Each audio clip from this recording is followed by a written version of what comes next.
Well. College football fans, Clemson Tiger fans, welcome back to another episode of the Clemson Tiger Preview Show here on the Voice of College Football Clemson channel. I'm your humble host, Tiger Paul Craven, and thanks again for joining me. Ladies and gentlemen, it is week 10 of the college football season. I know I can't believe it. I'm sure you cannot believe it as well. But the regular season is already winding down. We wait so long in the offseason. The offseason for college football is so long. We wait. Come August, we got fall camp. Into September, we finally get into real games. And before we know it, it is November. And if you have been following Clemson football long enough, you know that November is championship phase for Clemson football. And it's when the Orange Britches get broke out a couple times for the divisional the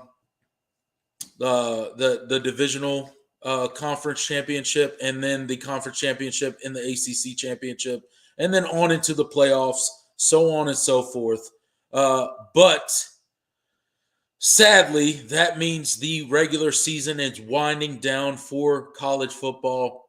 I hate to see it. You hate to see it. But guess what? We will enjoy college football while we have it. But before we get into week 10 of the college football season, Clemson will be heading north to Notre Dame, the Fighting Irish. We will be heading to Notre Dame. The Golden Domers will be heading up there. South Bend, Indiana is our destination. We'll see what they have for us. I got a feeling there will be a lot of Clemson fans up there. Clemson travels very well. Notre Dame hasn't had quite the season that they would like to have. So we're headed north to South Bend, Indiana. Clemson's going to take over. I got a feeling of that. We'll get to more of that as our show goes on tonight. But before we get to all that, before I bring my panel on, we got a full panel, guys, tonight. We will talk Notre Dame versus Clemson. We'll talk all the storylines. We'll talk the matchup. We'll get into all of those type things tonight. But before we get into that, just a few housekeeping things, if you will. If you are not subscribed to the channel, please do so. What are you doing? Help us out, okay? We are currently on the road to 4,000 subscribers, right? We are at 3.88 thousand subscribers right now, okay? We're trying to get to 4K by the end of the season. I think we can get there, guys, if you guys just help us out a little bit. So if you're not subscribed to the channel, please do so. Share our videos. Let a friend know. If they're a Clemson fan, let them know, hey, come check us out and subscribe if they like us. If they're not a Clemson fan, hey, tell them to subscribe anyway. We're college football fans like the rest of you, and we talk a lot of different things other than Clemson on this channel throughout our live shows, okay? But this is a live show, so please hit that like button. It helps us out. Hit that notification bell so you get the notifications every time we go live, every time we post a video. And if you would like to support the channel monetarily, all those links are in the description of this video. You can also use the super chat feature throughout this video. We'll highlight your comment on the screen. We will react to your comment, and we'll interact with you as best we can throughout the show. So with all of that out of the way, let's get on to the Clemson Week 10 matchup. I'm going to bring on my panel. First and foremost, we got Smitty in the house. And we got none other than Jordan Bowman. And then last, but certainly not least, our college football historian in DeAndre. Gentlemen, thank you guys for joining me on this fine Thursday night. How you guys doing? Great. Feeling good. Excited. I like to hear it. It is week 10 of college football. As you guys heard me doing the intro, I can't believe it's already week 10, guys. Like, right. I'm not even kidding, man. Like, we wait so long for the college football season, and then it dawned on me like this week that, you know, Dabo kind of breaks it up into segments in the Clemson season. I know you guys all know about it. But when we hit championship phase, we all know that the regular season's kind of winding down.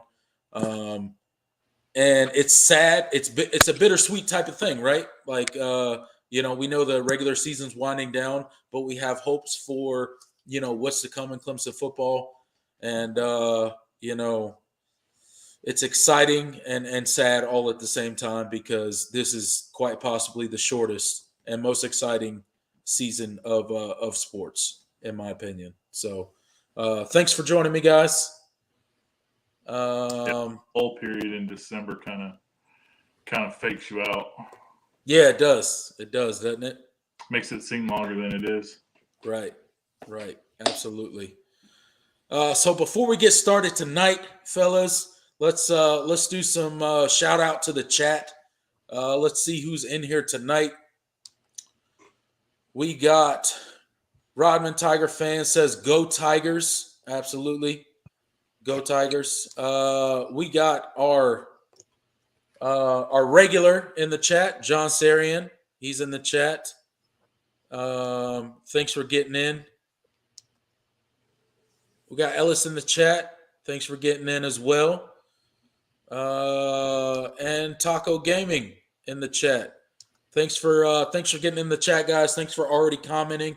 We will try to get to your comments later, but we're gonna kind of get to the show at this point. But before we really get into the Notre Dame and Clemson breakdown, I kind of want to talk about the Clemson Notre Dame matchup. DeAndre, you got any historic facts for us for the Clemson Notre Dame matchup throughout history? Well, I will say this: it's not a big game, but of course, Joe Montana, he made his famous one of his famous throws to beat us down the Death Valley. And I think the next year we went up there and beat him. The year after the year, I think we went 9-1 on the peak. Yeah, it's been a good rivalry. I think we're the only college that has a winning record versus Miami, Oklahoma, Ohio State, and Notre Dame. So that's something interesting about this particular. I'm on the road, so I'm doing a little bit of moving around right now. But yeah, it's a very good rivalry, young rivalry. I think they only met like total of like maybe 10 times by guessing without looking at my. But it's a very good rivalry. All right, we appreciate that. Thanks for joining us, DeAndre, even though you're on the road. But before we get into kind of the matchup this week, let's talk about kind of the big news in college football this weekend or this past weekend. The College Football Playoff Committee debuted their week one or their first edition of the 2022 rankings.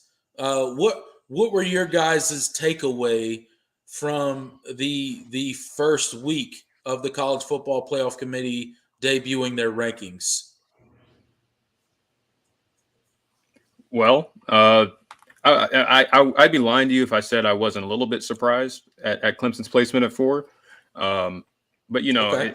I didn't get to catch much of the presentation, but from what I gathered and from the outrage on Twitter, the committee cited Clemson's wins over Syracuse, Wake Forest, and NC State as well. Oh, you mean the 3 top 25 wins that we have? Yes, the 3 top 25 wins that Clemson has, and they I wouldn't know that by listening to the national media the past 2 or 3 days. But right. Go ahead. Yeah. Go ahead, Jordan. Go ahead. But and they also cited Florida State as another quality win, which I was happy. I was kind of happy to see because I think Florida State's a top 25 caliber team that lost to other top 25 teams, and they beat the team that they the committee slotted at 10 in their rankings, but they decided to rank Texas, a team like Texas, over them. So that's a whole nother thing. But yeah, I was fully expecting going in for Clemson to be outside the top 5. It just kind of felt like the narrative around Clemson was that they were just getting by and they weren't really that good. And whether that's true or not, that's the narrative that people have been pushing. So I was a little shocked to see Clemson at 4, but I think the committee did the right. Honestly, I think the committee did the right thing. If you value resume, strength of record, all of those things, I think Clemson's is better than Michigan. A team like Michigan. Michigan might have the best singular win, but I think Clemson's schedule was what was more consistently difficult. It was a more the average strength of opponent was better. And Michigan's non-conference schedule. I mean, it's not like Clemson didn't play a great non-conference slate, but Michigan's is like probably the worst I've seen. Colorado State. Oh, it's UConn, absolutely terrible. Yeah. It's awful. Yeah, it's horrendous. It's like one of the it's 3 of the worst teams in the FBS they played, and not a single not a single Power 5 team on their non-conference schedule, and they won't play. And that's the thing. The Big Ten fans that have been crying and complaining about the ACC and the SEC playing 8 conference games, but then you have a team like Michigan who goes out and schedules 3 Group of 5 or 3 Group of 5 teams. And in their non-conference schedule, and they play 9 conference games. Clemson is going to end up playing more Power 5 teams by the end of the season than Michigan, and they play less conference games because at least Clemson scheduled Notre Dame in the non-conference. I mean, well, that's part of the rotation, but they had Notre Dame on the schedule. Michigan is going to, so Clemson will have played 10 Power 5 opponents, and then Michigan will have played 9, but it's a I could go on and on about why the Michigan argument is so silly, and at the end of the day, these initial rankings don't mean much. They don't. They don't, unless you're further down in the rankings. They don't mean a whole lot. If you're kind of further down and you don't have some some quality teams left on your schedule, it's kind of hard to move up. But no, you're right. Like, it's the initial rankings; they don't mean much. Smitty, what was your take on the debut of the college football committee's rankings? It felt like deja vu to me. Okay. Either Clemson's left out, or if they're in there, nobody's happy that they're there. There's a few analysts. Yeah, go ahead, Smitty. Go ahead, call them out. Call them out. We already talked about it backstage. Go ahead. Don't be scared. Joe Klatt just won't shut up, man. Hey, Joe Klatt's an idiot. He'll preview Alabama LSU, but he brings up the fact that Clemson's in the top 4. Like, what does that have to do with Alabama playing LSU? No clue. He throws it in everything he talks about, and I'm so done with it. According to Joe Klatt, Clemson is the most overrated team in the college football playoff rankings. Never mind LSU that somehow made it in at 10 for no goddamn reason. Known to man. His kid tried to go to Clemson and he got denied. And now I don't know what's that must be with what Joe it is. Klatt, but I'm trying to tell you, Joe Klatt. His son is Big Game Boomer. I figured it out. Big Game Boomer is Joe Klatt's son. And I'm not. And to be completely honest, like let's get it straight, guys. I can't even look at Big Game Boomer anymore. Yeah, I'm not one of these like national media haters and like, oh, Clemson's the little guy. Everybody's hating on Clemson, but Joe Klatt is like coming for Clemson's neck this season, and I'm not exactly sure what his premise is for it, because there's literally no argument for Michigan being over Clemson. There's no argument. They pulled away from a Penn State team late in the game, and that's their quality win. They haven't played anyone else. I mean, both their quality wins were last-minute wins too. So yeah, and Clemson's got 3 top 25 wins against really good teams. His argument is pretty sane for the first 5 minutes, but then he starts getting into brand bias. And, yeah. And he called Clemson a blue blood, which was that's what. When has Clemson ever been considered a blue blood ever? Like, are we a blue blood now? When did that happen? Because that's news. I'll take it, but that's news to me. I didn't know Clemson had graduated to the graduate level of blue blood. When did that happen? Because I didn't know that happened. I feel like he said it, not us. That's all I'm gonna say. I'm gonna keep the receipt. Yeah, we're a blue blood now. According to Joe Klatt, Clemson is a blue blood. So I don't hear any of this bullshit. Okay, Clemson's a blue blood. Plain and simple. Clemson's a blue blood because of the Paul on their helmet. They got ranked at 4. I don't think that at all. Clemson has a really strong strength of schedule. Yeah, because of Trevor Lawrence and Deshaun Watson, Clemson got ranked at number 4 this week. Right. I don't know what Trevor Lawrence or Deshaun Watson has to do with the playoff committee currently, but apparently they have everything to do with Clemson being ranked number 4 this week. I don't know exactly how that works, but apparently the playoff committee must have been in the room and they were like, you know what? I'm not quite sure where to rank Clemson. Let me call Trevor Lawrence and Deshaun Watson on the phone and see where they would rank Clemson. Apparently that's what happened. I don't know. According to Joe Klatt, that's what happened because he's a moron. And, apparently Clemson has no business being in the college football playoff discussion. I mean, at the end of the day, like, in all honesty and seriousness, like, this ranking doesn't even matter. Like, it doesn't matter, and I'm not saying Clemson's going to go out and win the national championship. Like, the only ranking that matters is the one that comes out after the conference championship. Literally, the only ranking that matters. Then let's spend all our energy on it. Then right, like exactly. Right now, you're spinning tires because. Talking shit about Clemson is going to give you views. Like, yeah, and I find it funny. Off of the Clemson hate.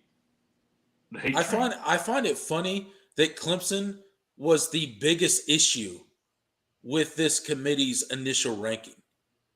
I can think of a few other issues within the committee's ranking that were kind of head-scratching issues, right? Like, why is TCU behind a one-loss Alabama? Right. If their credentials are so good. If their credentials are so good to be better than Clemson's, why are they behind a one-loss Alabama? Because Alabama's blue blood. Oh, blue blood. That's right. It's the brand my bad. bias. I'm sorry. It's the brand bias. My bad, Smitty. I forgot. No, I got a paw seriously, on my chest over here. We're a blue blood now. I forgot. And honestly, that's one of the things I thought Joel the way he framed his argument was what I had an issue with, at least, especially regarding TCU.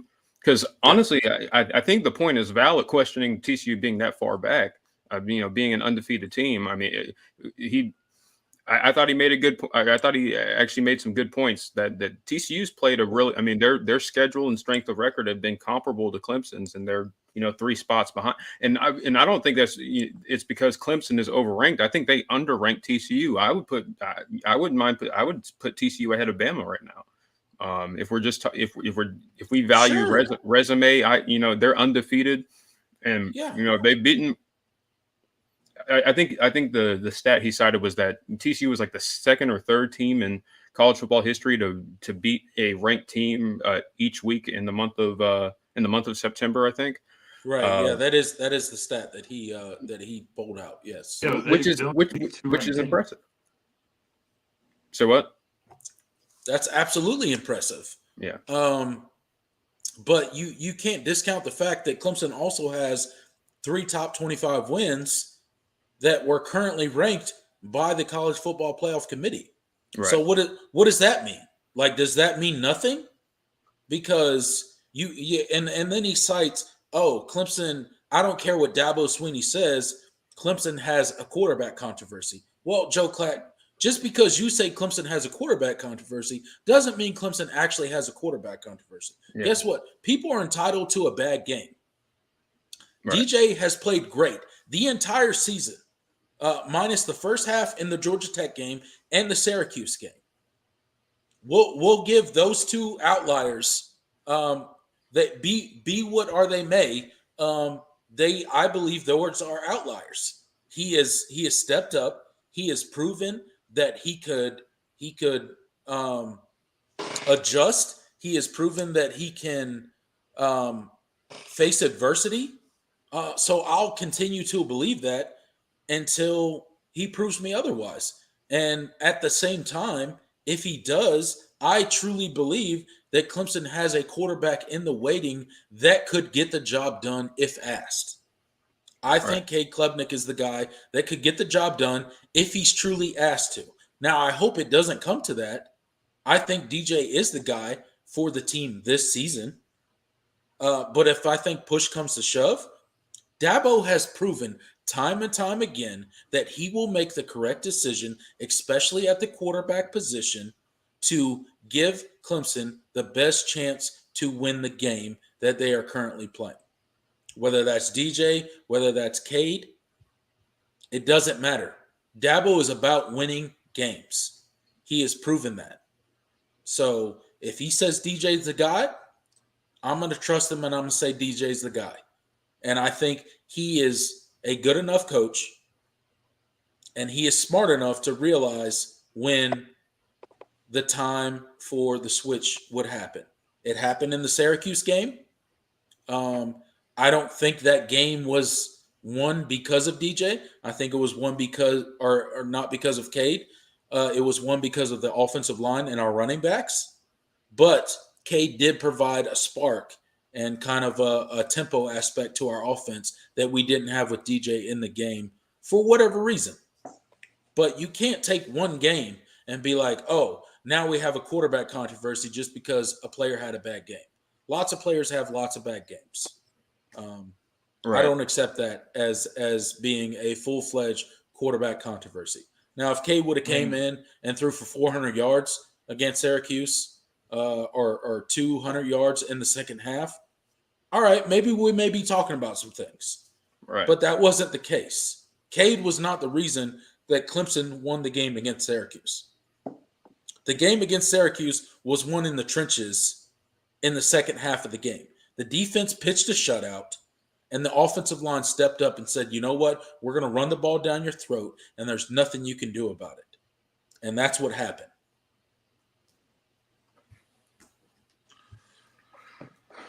So it is what it is, man. No, I mean, they definitely – I feel like that game, the Syracuse game, showed that they're not ready for Cade to throw the ball. Right. They don't exactly trust him in the throwing game. But they trusted him to play mistake-free football. Mm-hmm. And get zone reads, stuff like that. Yeah, absolutely. They trust him to whatever do that. reason. I mean, honestly, how many times do you see quarterbacks circle the drain and their coach just leaves them in there because they're the starter? Exactly. And then they end up losing a game that they could have won. You know, if right. It happens all too often. And Dabo pulled the trigger, and we won a game that we probably would have lost. If DJ would have finished the game against Syracuse, I don't know if we won that game. We'll never know, but we'll never know. You're right. We'll never know, and you could speculate from now until. He was definitely capable of winning the game. Yeah, he is absolutely capable for sure. But the offense and the team needed something different, and I think that's what it's going to be a lot about. And I think Dabo has proven himself to understand the situation that he's in. I don't think Dabo can be questioned at this point when it comes to the quarterback position. So if he says DJ's the guy going forward, I'm going to trust him until he proves me wrong, because he has made some really tough decisions in the past, including this past weekend or before the bye week against Syracuse. It's not easy to pull DJ out of that game. Like it seems simple now because we're looking at it after the fact, after Cade came in and we ran the ball all over Syracuse and came back and won the game. It looks simple now, but in the moment, that's not a simple decision to make. And it's not an easy decision to make. So if Dabo says DJ's the guy going forward, then DJ's the guy going forward. And Clemson fans need to get behind that. What's that? I said it takes guts. Yeah. BYOG, right? And experience too. I mean, yeah, absolutely. Yeah. I think that's what this game is going to be a lot about. It's going to be a lot about building that confidence back up for DJ. Yeah, and here's the thing is last thing I'll mention about the previous game that Clemson played against Syracuse, and it's relevant because Notre Dame played Syracuse right after Clemson. And they kind of blew Syracuse out. What was it, 41-24? Was that the score with Notre Dame Syracuse? They kind of blew them out in Syracuse in the Dome, which is not exactly the easiest place to play. But what I will say is a lot of the things that the people aren't talking about is Notre Dame didn't turn the ball over 4 times against Syracuse. Clemson did. Okay? That score would have looked a whole lot like 41-24. I mean, just take one of them back. It would have looked a whole lot closer to 41-24 if we would have had them 4 turnovers, okay? Mm-hmm. And you can say, like, hey, turnovers are turnovers. You know, it is what it is. I get it. I'm just saying on most of the turnovers that Clemson had, we were driving the ball down and we were close to scoring. At least we had the momentum to go score. So all of those turnovers negated points, and then one of them was a scoop and score for Syracuse.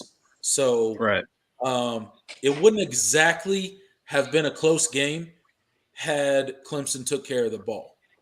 Right. That's just my opinion. But if you guys got anything else for the recap for the Clemson-Syracuse game or the Notre Dame-Syracuse game, go ahead. Floor is yours. No, I mean, I think I think everything that's needed to be said about that game has been said. I just want to look on to the team we're about to play on Saturday. Absolutely. Hey, Joe Clapp, do some homework on Clemson, brother. I know you get paid a lot of money. We don't get paid anything on this show. So do some homework on Clemson because you're dead wrong. That's the last thing I'll say. Y'all can clip that and send that to Joel Klatt if you want. I don't really care. The dude's a moron at this point. I used to like you, Joel Klatt, but you're a moron at this point. Clip it. Yeah, he can clip it if he wants to. I don't care. Send it right to Joel Klatt's inbox. The guy's clueless at this point. I'd tag him on Twitter if I could clip it. Yeah, just clip it and tag him on Twitter. I don't care. Look, I'm trying to tell him that dude needs to do some homework on Clemson because this man is out of bounds. I don't know what his deal is with Clemson. I don't know if he applied to Clemson back in the day and got denied. I don't know what happened, but he's got something out for Clemson, which is fine. I got it. Too easy. Lots of people do. We are the boogeyman, so we will accept that role and move on. But Notre Dame coming into the game, guys. So Notre Dame comes into this game. They got a new head coach. What's that? Without Rudy. Without Rudy. No Rudy in this game, okay? Unfortunately, no Rudy in this game because he was offsides. But no Rudy in this game. Notre Dame comes into this game. They got a new head coach. Their weird northern/southern talking head coach went down to Baton Rouge and is doing his ridiculous routine down there. But they got a new coach in Marcus Freeman, promoted him from defensive coordinator to head coach. They were really excited about it. They got a rough start onto the season. They had 2 straight losses, one against Ohio State, where they played kind of well. For the most part, it was kind of a defensive game. And then they lost to, what was it, Marshall? Did they lost right after that? Yeah. So they took 2 straight losses to start the season, not the kind of start to the season that they wanted to. But then they rattled off a few wins. They lost to Stanford. But at the end of the day, they have won 5 of their last 6 games. Okay, they've kind of established an identity. They have had some problems with injuries this season. They lost their starting quarterback. Now they're on to a true freshman. What is the true freshman's name? Drew Pine? No, he's not a true freshman. He's been there he's a 3-year guy. He's a 3-year. Oh, my bad. I'm sorry. Yeah. I think he was class of 20. He was a 4-star in the class of 2020. Okay. But this is his first. I mean, I think he started a couple of games last year. When they were Notre Dame had a little bit of a quarterback rotation type thing. When they had Jack Cohn and Drew Pine, and then they also Tyler Buckner as well, who obviously was the starter originally before he got hurt. So Drew Pine's a first-year starter. He's still trying to kind of get his feet wet. He hasn't had the greatest of seasons. I don't think they really trust him in the passing game quite yet. They're really a run-first team. They got a couple of running backs that can really run the ball. As always, Notre Dame has a pretty good offensive line. They tend to dub themselves as O-line U. They tend to have some big boys up front. But at the same time, they are a one-dimensional offense. They do have that tight end, Meyer or whatever his name is, big number 87, little baby Gronk over there running around. He is a big-time tight end. So that is one of the weapons on their offense. But I don't think Drew Pine is really equipped to really exploit the Clemson defense like he should be able to, or like it would take, I think, for Notre Dame to win this game. I think Notre Dame would really have to exploit the Clemson secondary because, honestly, I don't think Notre Dame will be able to run the ball consistently against Clemson. You're not going to be able to just line up and just commit to the run against Clemson's defense, I don't think. Partly because Drew Pine is not a running quarterback. He's not really a mobile guy. He's not a guy that gets a lot of yards on the ground. And I think that's something that's given Clemson's defense some issues this season. thinking back to Jordan Travis and Florida State. So they ran the ball pretty effectively against Clemson. But part of that was because Jordan Travis is a mobile quarterback. And then you think to the Syracuse game, where Syracuse also had a little bit of success on the ground against Clemson, but that was also in the quarterback run game and him kind of pulling the ball. So I think without that aspect, or Notre Dame being a run-first team and really a run-dependent team when it comes to setting up their passing game, I think it's a really big mismatch when it comes to Notre Dame's offense against Clemson's defense. What do you guys think? Yeah, I agree. With one caveat, it's really going to depend on how the refs call the holding early. Yeah. Yeah, absolutely. Especially that Syracuse game, there were definitely some Care Bears out there giving free hugs that just. Oh yeah, yeah. We were absolutely at the game. I know you were at the game, Jordan, and there was some serious holding in that game, and not just from a Clemson perspective, but like for real. Like it was. I mean, when your arms wrapped around the other player's head, I mean, I think it's far. And too many times it goes uncalled. There were a lot of uncalls in Florida State too, and I mean it happens all over college football. The refs aren't the greatest, but I think how aggressive the front seven can be in the beginning of that game against Notre Dame will depend on how the refs are calling the holding calls early, because they're going to get home eventually, but. We'll see how it goes. Yeah, I'm with you. This Notre Dame offense has been really interesting to watch this season, just because this is a team like you guys mentioned. This is a team that's very one dimensional. They have a clear identity at this point. It didn't seem like they were kind of finding themselves their first couple weeks, but it's clear what they want to do. They have a really physical and a really strong offensive line. They have a few really capable backs to hand the ball off to, and they want to hit shots off play action if they can. But this team really is just going to they're going to pound the rock if you let them, and they're very limited in the passing game. I do think this team is not hard. This offense isn't hard to game plan for. I think it's just all going to come down to the Jimmies and Joes and guys winning their individual matchups, especially up front. I think that's going to be the biggest thing. I'm not really terrified of Drew Pine and this receiver room. It's not. I mean, Notre Dame's receivers aren't. They're not bad by any means. They're not bad, but there's not really anybody in that wide receiver room that really scares you very much in the passing game. I mean, they've got some speedy guys.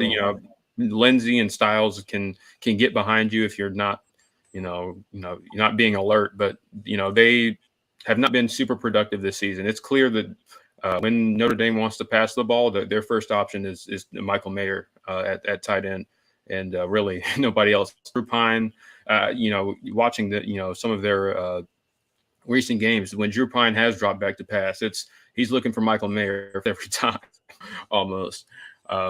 So I think containing him is first and foremost when Notre Dame decides to drop back and pass is going to be big, and I do think they will have to pass a little bit more. It'll be really interesting to see how the weather affects this game as well. It's been reported that there might be some high winds and maybe some storms in the area. So it could be another one of those classic Clemson Notre Dame rain monsoon type games. I love it, man. I love it. That'd be great. I mean, it kind of mucked this game up. The problem with that kind of game is I don't think that plays well into Notre Dame's hands, because let's be honest, Notre Dame's offense is a run-first offense. Their quarterback is not exactly a threat in the passing game, nor are their receivers really for this season. For whatever reason, look, I know they have a lot of injuries this season. But for whatever reason, I don't think Notre Dame has the capability to really exploit the weakness on Clemson's defense, which is the secondary. You're not going to line up against Clemson and run consistently. You're just not. With the amount of people that Clemson can rotate in and out, Notre Dame is not designed as an offense to really move quickly. So Clemson's going to be able to substitute at will, I think, on the defensive side of the ball, which is going to keep the defensive line fresh. It's going to keep the linebackers fresh. They're gonna fit the run gaps. Notre Dame's going to have a really hard time moving the ball against Clemson. That's just, I think, a fact of the matter. They're not going to move the ball consistently against Clemson. And if you put the game on Drew Pine's shoulders, which I think Clemson will try to do, I think that'll be Wes Goodwin's game plan is to, hey, if Drew Pine can throw the ball and beat us, so be it. But I don't think Notre Dame is capable of playing a game like that. And albeit number 87 be an amazing tight end and his ability to really exploit some defenses. We have Agent Zero on the defensive side of the ball, and he will be back for this game. And he's really great in coverage. He's big, he's fast, and I think he can limit some of the stuff that Mayer can do in the passing game. So I look for Clemson's defense to have a big game and really limit what Notre Dame can do on offense. They're going to have to really get creative in the running game if they look to have any success against the Clemson's defense. You can't just line up and to run the ball. That won't work. So I don't know exactly what they're going to do, but if they don't have a quarterback run game, I'm not exactly sure how you exploit this Clemson's defense because they don't have the ability to really stretch Clemson's defense vertically. You guys got any thoughts on how they could exploit the Clemson's defense other than vertically? I mean, unless Mayer gets out there early and often, yeah, which I also don't see happening. Yeah, I don't either. I think he'll get his. I think he'll his at times. Obviously, I think they're going to game plan for it, and I think Notre Dame is. I mean, whether it's the right idea or not, I think if they're smart, they're going to try to lean on their run game and hope because their offensive line is good, and so they are good. Yeah. So they'll. I think they have a better chance of winning, some matchups up front than they do, like leaning on Drew Pine and him having the best game of his career or something like that. But you guys are right. Offense is going to be hard. Don't you think that they have to at least take some shots downfield to keep? Oh yeah, they have to. I think they have to. They have to take some shots vertically to at least keep Clemson's defense honest.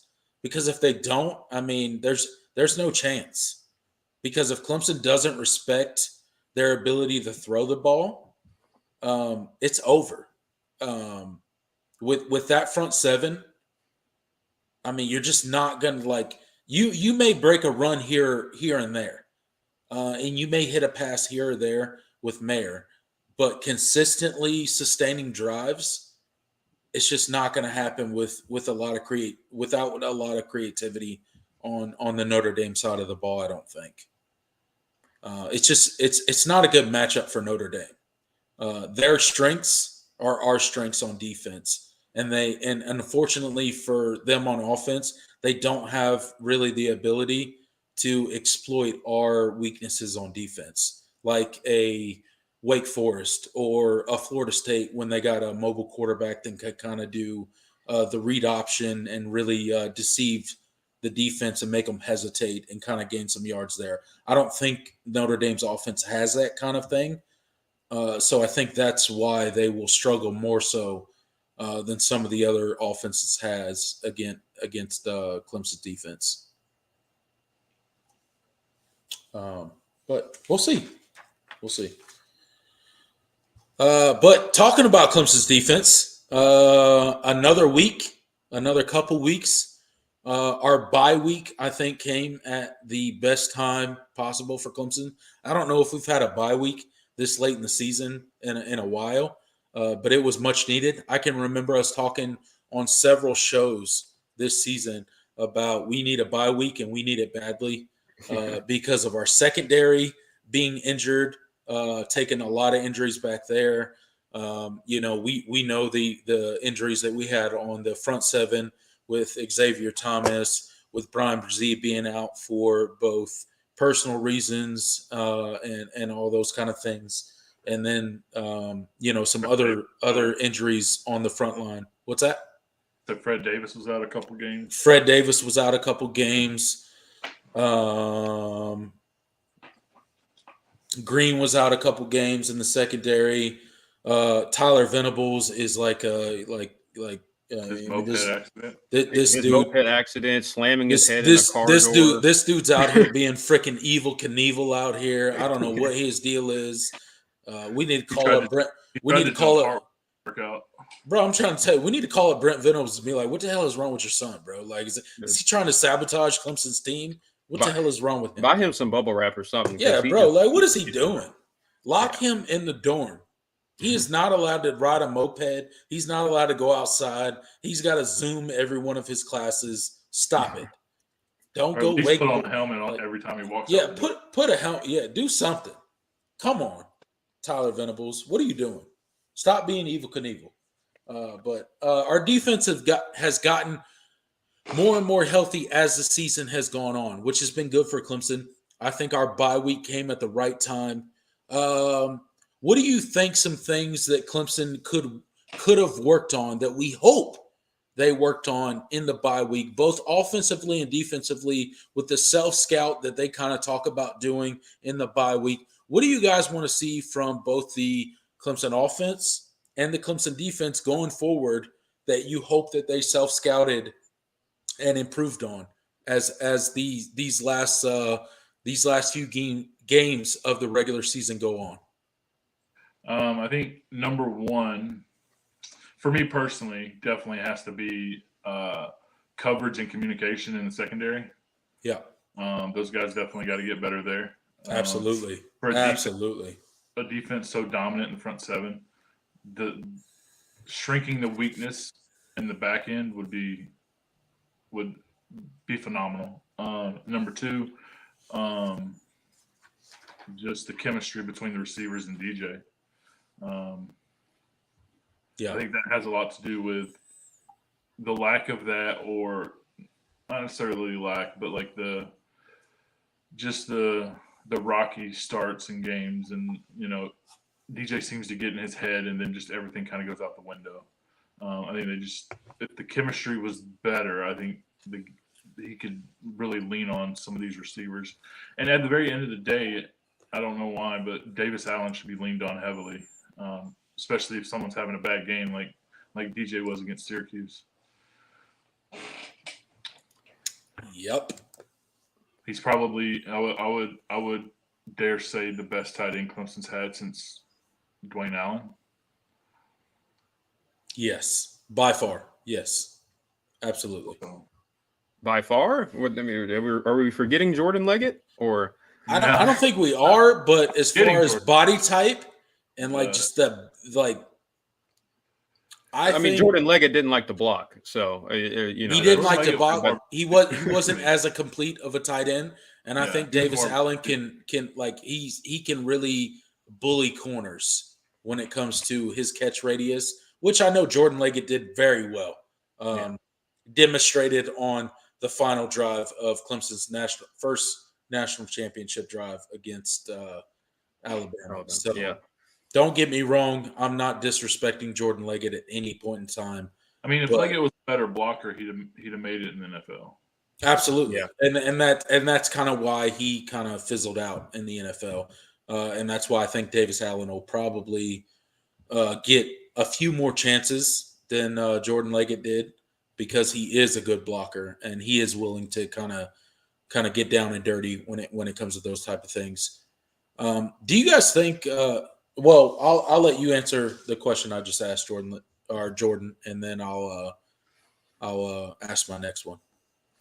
Well, I'm kind of with Smitty on the developing the chemistry with DJ and the receivers, but I also want to mention, Wes Goodwin this week he said they kind of the defense has kind of gone on a little bit of a refresher course on some of their run fits, which I think is real. I think is good because there have been times where we can talk about missed holding and stuff like that. There were times where Clemson's defensively was out of their gaps on running plays. So for sure, I think going up against you're going up against a team that's going to want to pound the rock and run the ball right at you with their physical backs. I think it's going to be key for the defensive line to stay within their understand their run fits and staying disciplined in that aspect, setting the edge, all of that. I think that's going to be key for this defensive line. So I think it's good to get a little bit of a refresher course and kind of just reinforce what they've been teaching, because it's going to be really paramount this week if you want to stifle that Notre Dame run game, because they have some physical. It's going to be a physical game, and so they've got to be up to the challenge. They've got to be smart. Because Notre Dame, I don't think they're going to beat themselves. So I think you got to. They're not going to do anything to take themselves out of the game. So you've got to be disciplined. You got to understand your assignments and all of that. So I think that's one thing I'm glad that they are working on. At least that's what's been said. So just being strong and disciplined in your run fits is what I hope to see improvement from. Okay. And so talking about, we just kind of discussed the tight ends. You guys both mentioned the tight ends when it comes to the Clemson offense and how important they are. Do you guys feel like they have disappeared in recent weeks when it comes to the utilization of the tight ends? And if so, why? Why have they seen less targets? Well, I wouldn't say they've seen less targets, except so I really think it was Syracuse just the game. I think Syracuse the game. game plan was to run the ball, Yeah, for the most part, and then there was a couple of overthrows on tight ends, especially one that led to an interception during that Syracuse game. Yep. But the game before that, I think it was pretty on par. So I think it's just the Syracuse game was really where they kind of were low on targets. I mean, outside of that, I think it's been pretty flatlined for them. Right. They've been targeted pretty evenly. Yeah, I don't think that this game plan called for the tight ends very much. Outside of that, that first big play from DJ to Davis Allen down the middle. Yeah. I don't think there's been I don't think they've necessarily gone away from, because I mean, you go just the week before that in the Florida State game, both Davis Allen and Jake Brenningstool had touchdown. Yeah, absolutely. So I'm just saying, going forward in the season is more what I'm talking about. Going forward in the season, would that be a way to kind of get DJ more comfortable? Because I think, kind of hitting some tight ends, some bigger targets is a way to build some confidence for a quarterback, especially when you have a big target like Jake Brenningstool, like Davis Allen, across the middle, up the seam.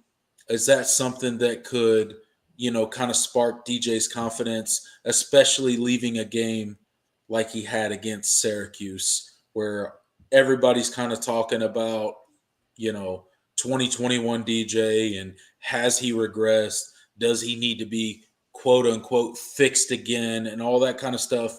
You got all these national media types and stuff like that talking about things like that. So do you think we'll see some of that this week? Or do you think Clemson will solely go back to kind of a Syracuse-style game, ground and pound running game? I think it's going to be a balanced. I think you have to be balanced because I mean we haven't really discussed the Notre Dame defense in full yet. But this is this is a very good defense that Clemson's about to play. Absolutely, very good up front, and they're going to try to take away Clemson's running game.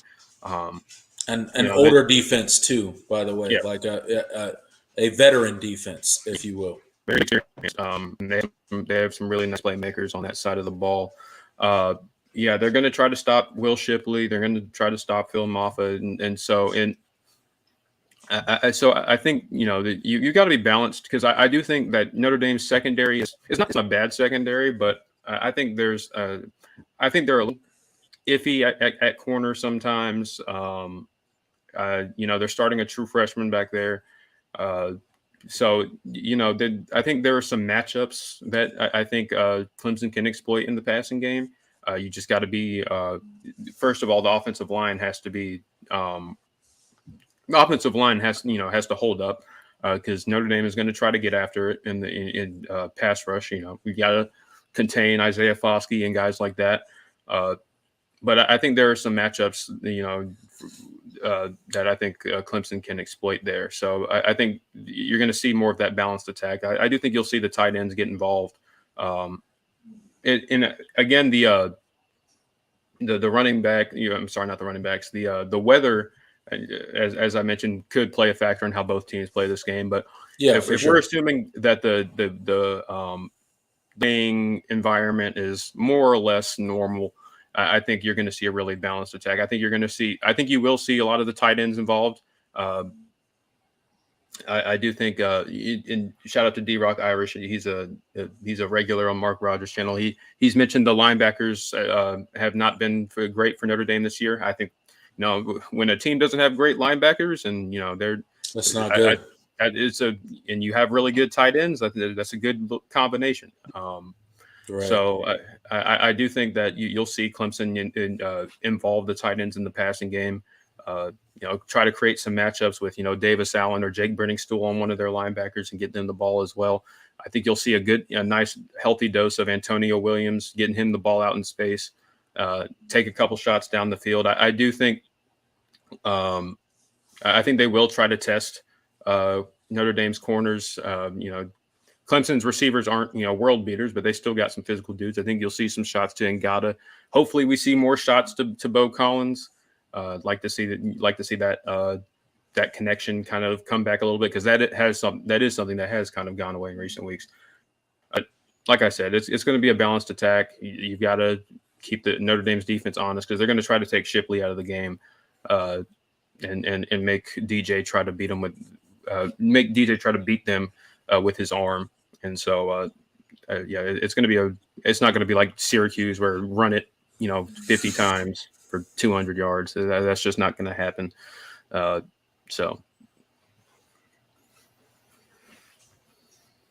I totally agree. It's definitely going to have to be balanced. I think we'll get a heavy dose of Antonio Williams out there. But yeah, trying to lean on Shipley and Maffa against Syracuse, it's just not going to work against this defense. Yeah, absolutely. So I definitely want to see the tight ends get out there and get theirs. And I want to see some shots taken downfield. I want to even set the tempo. The team, even though they weren't throwing the ball a whole lot, running tempo with Cade it just felt good. It looked good, didn't it? Yeah. I mean, I feel it had an effect on the defense. But that with the pass game, you could definitely probably build on something with the offense there. Yeah. And I think DJ's capable of running that type of stuff. I really do.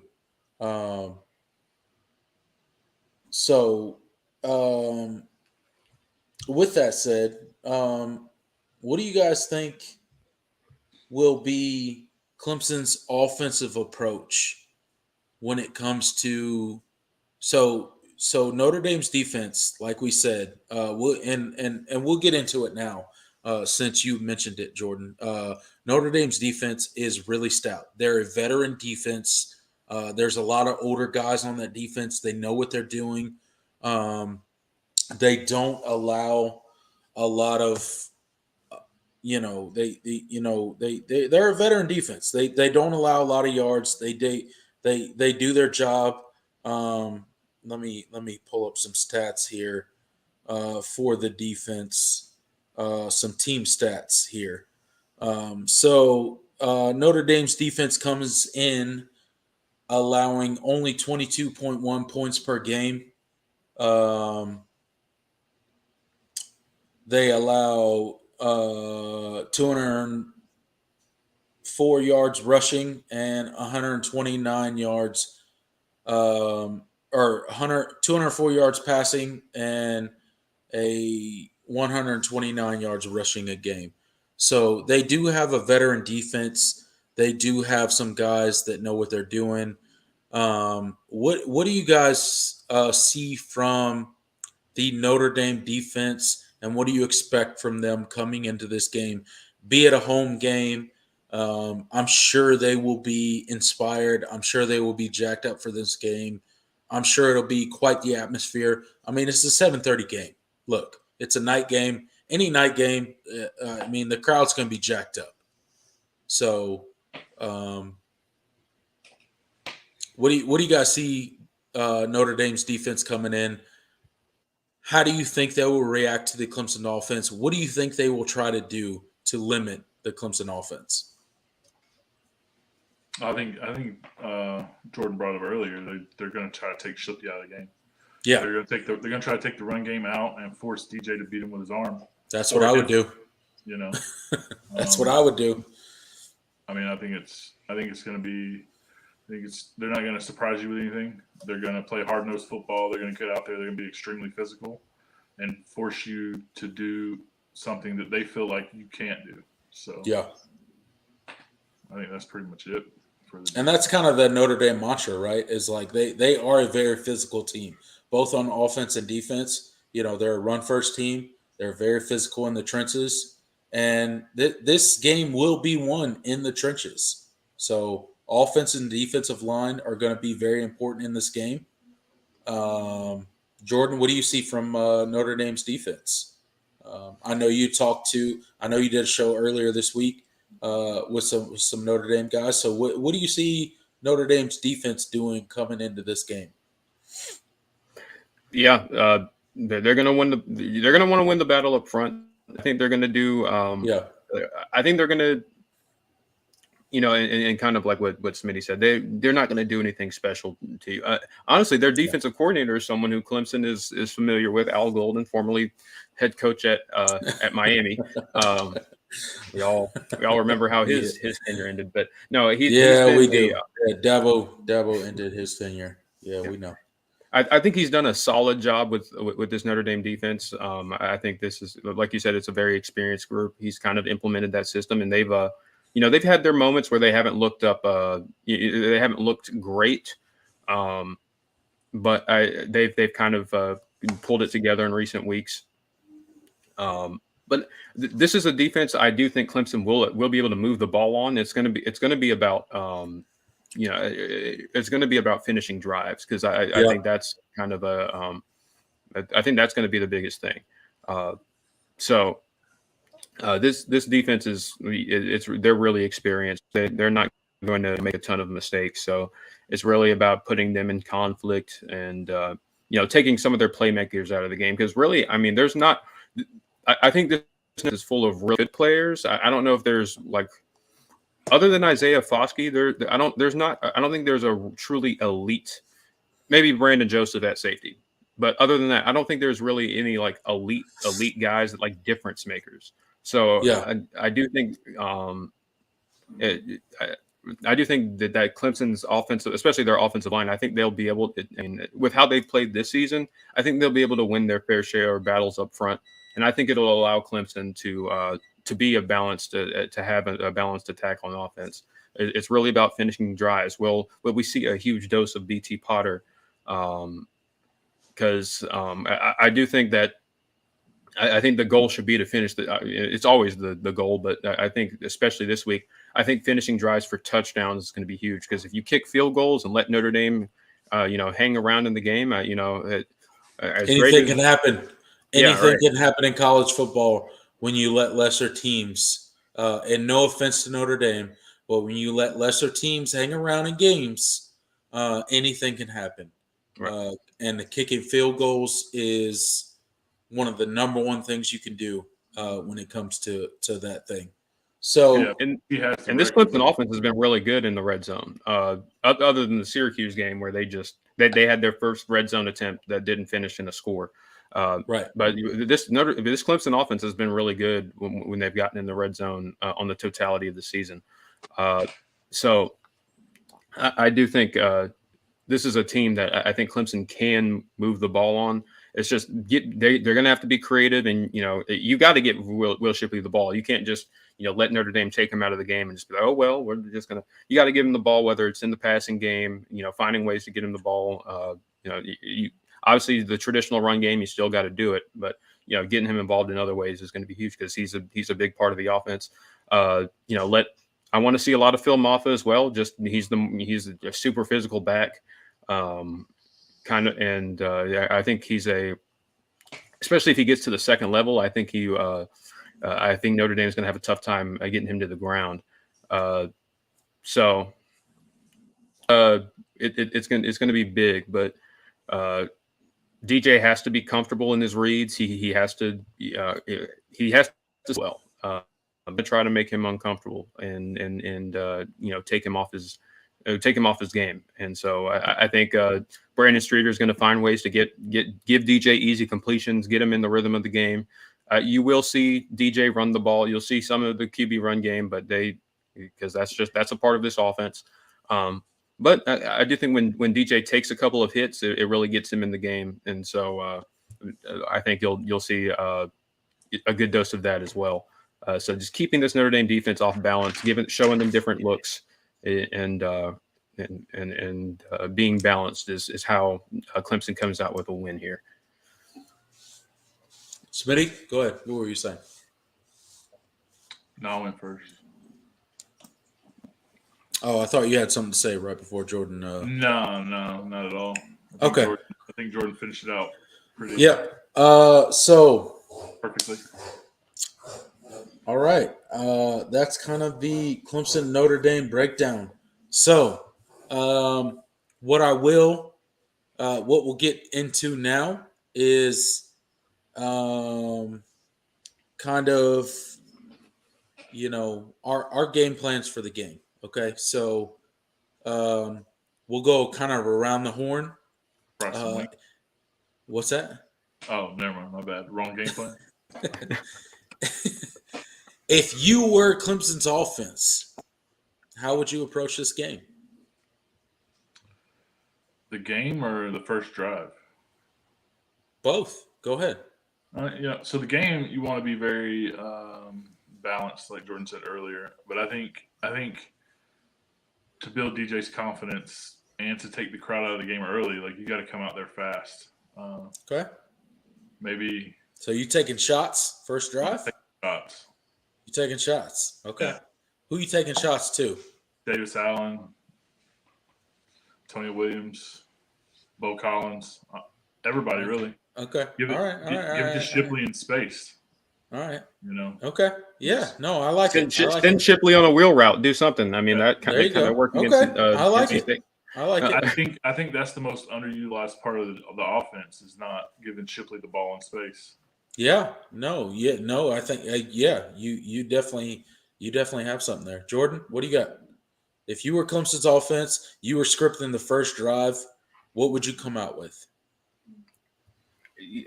I mean, I kind of agree. Just getting creative, and not trying to don't get cute. Don't do anything like crazy, but like yes. But a lot of different that show a lot of different looks. Maybe run a little bit of tempo. I mean, your guys are fresh, and so I think it's a good time. It's a good time to do it. I think a really good opening, putting together a really good opening script and opening drive for a touch, like especially if you get a touchdown, you got to feel really good. Because I do think this is, Clemson getting on the board early, whether they get the ball first or not, is going to be big for how the team goes, looks moving forward. Because I think this team, it really, that they kind of have to build their momentum throughout the game, and so if you get getting a fast start is huge. So yeah, I think getting the ball to Shipley, Antonio maybe Williams. Maybe a run play on play one, you get some good yards, and then maybe a play action shot on play two. I would like to see something like that to Bo Collins or one of the big tight ends, whether it be Davis Allen or Brenning Stool or maybe even Adam Randall. No, yeah, I don't really care, but if you get good yards on first down with the run, take a shot and really test that secondary and see what they're about. Yeah, show Notre Dame that you're not scared to take shots. I think you're not scared, and then also that I feel like that kind of instills some confidence in DJ, knowing that you got his back. And hey, look, we know you had a rough game against Syracuse, but we trust you to make all the throws. Yep. And you take that shot downfield, and maybe it's an incomplete pass, maybe it's a pass interference. Who knows? But at the end of the day, I think you have to do something like that to really tip the game off. If you were Notre Dame's offense, what would you do coming into the game? What would be your game plan going against the Clemson defense as you know it? Clemson's defense coming in is strong against the run. The front seven is not only elite, but it's deep. So what would be your game plan coming in? If you were tasked with trying to move the ball consistently against Clemson's defense, knowing what you know about Clemson's defense, knowing what you know about Notre Dame's offense, what would you do? Quick game, for one. I think that's something I would do. Obviously, run the ball. I think again, Notre Dame that's their strength. I mean, you gotta look those dudes up front in the face and be like, look, you gotta move some people out of the way. I thought at first he said quit game. Quit the game. Yeah, go ahead. Oh, that would be well. I mean, I was like, hey, if I was an insider, if I was like a sleeper agent there, and I was like, yeah, we forfeit. I wouldn't mind doing that, but no, like quick game, getting the ball out, getting the ball out of Drew Pine's hands quickly when you do drop back pass, running the ball, lots of play action. I think Notre Dame's going to want to bring a lot of extra. I think they're going to bring some extra blocking tight ends. They always do. Mayer is really good in that department, but they bring in an extra guy, whether it's Mitchell Evans. I think they're going to do that a lot. Maybe some rollouts. I know Drew Pine isn't like electric throwing the ball, but doing some rollouts, giving him a simple read to make out on the run, give him some extra time to throw. That kind of take some of the do some things to scheme away from the pressure. I think when you do have to pass, that's what I would do, and get the ball to Michael Mayer when you can, because he is a tough cover for anybody. So don't force him. I wouldn't force him the ball, but get the ball out. And he's arguably your best playmaker, and also in those heavy sets, pound the rock as well. Give the ball to Audric Estime and Logan Diggs. Get Chris Tyree involved. He's a really electric playmaker in space. He's not really a physical back, but he's got some really nice. He's got really nice burners, and he's kind of a tough guy to cover. He's a tough guy to catch. So get him the ball out in space as well. Make Clemson defend the entire length of the field, and that's kind of what I would do. And just all right. So moving on into the defensive side of the ball. If you guys were Notre Dame's defensive coordinator, knowing what you know about Clemson's offense, what would be your strategy? Would you take away the run?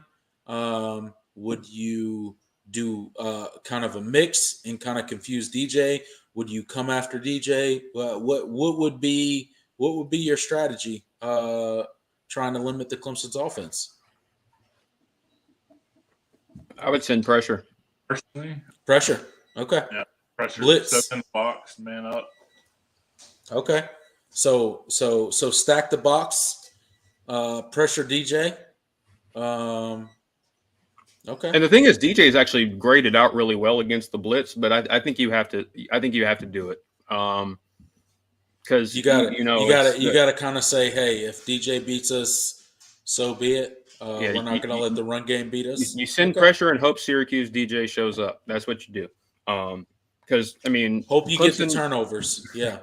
Yeah, Clemson doesn't have Clemson right now doesn't have a T. Higgins, Justin Ross, Mike Williams type guy. I mean they've got good receivers, but they're not those guys though. Right. Like, let's be honest. I would trust my corners. And just see if they can win those one-on-one battles and send pressure, and make Clemson, test Clemson's offensive line and their pass protection, which has held up really well this year. But make them prove it. If DJ starts if DJ starts if Wake Forest DJ shows up and he just starts hitting a bunch of crazy throws, well, okay, so be it. It is what it is, right? Yeah, but I think even I'd rather lose that way than let Shipley run all over me. So yeah, I think even the biggest of Clemson homers would say that we don't have the receivers like you mentioned earlier. Right. They're just not they're not there.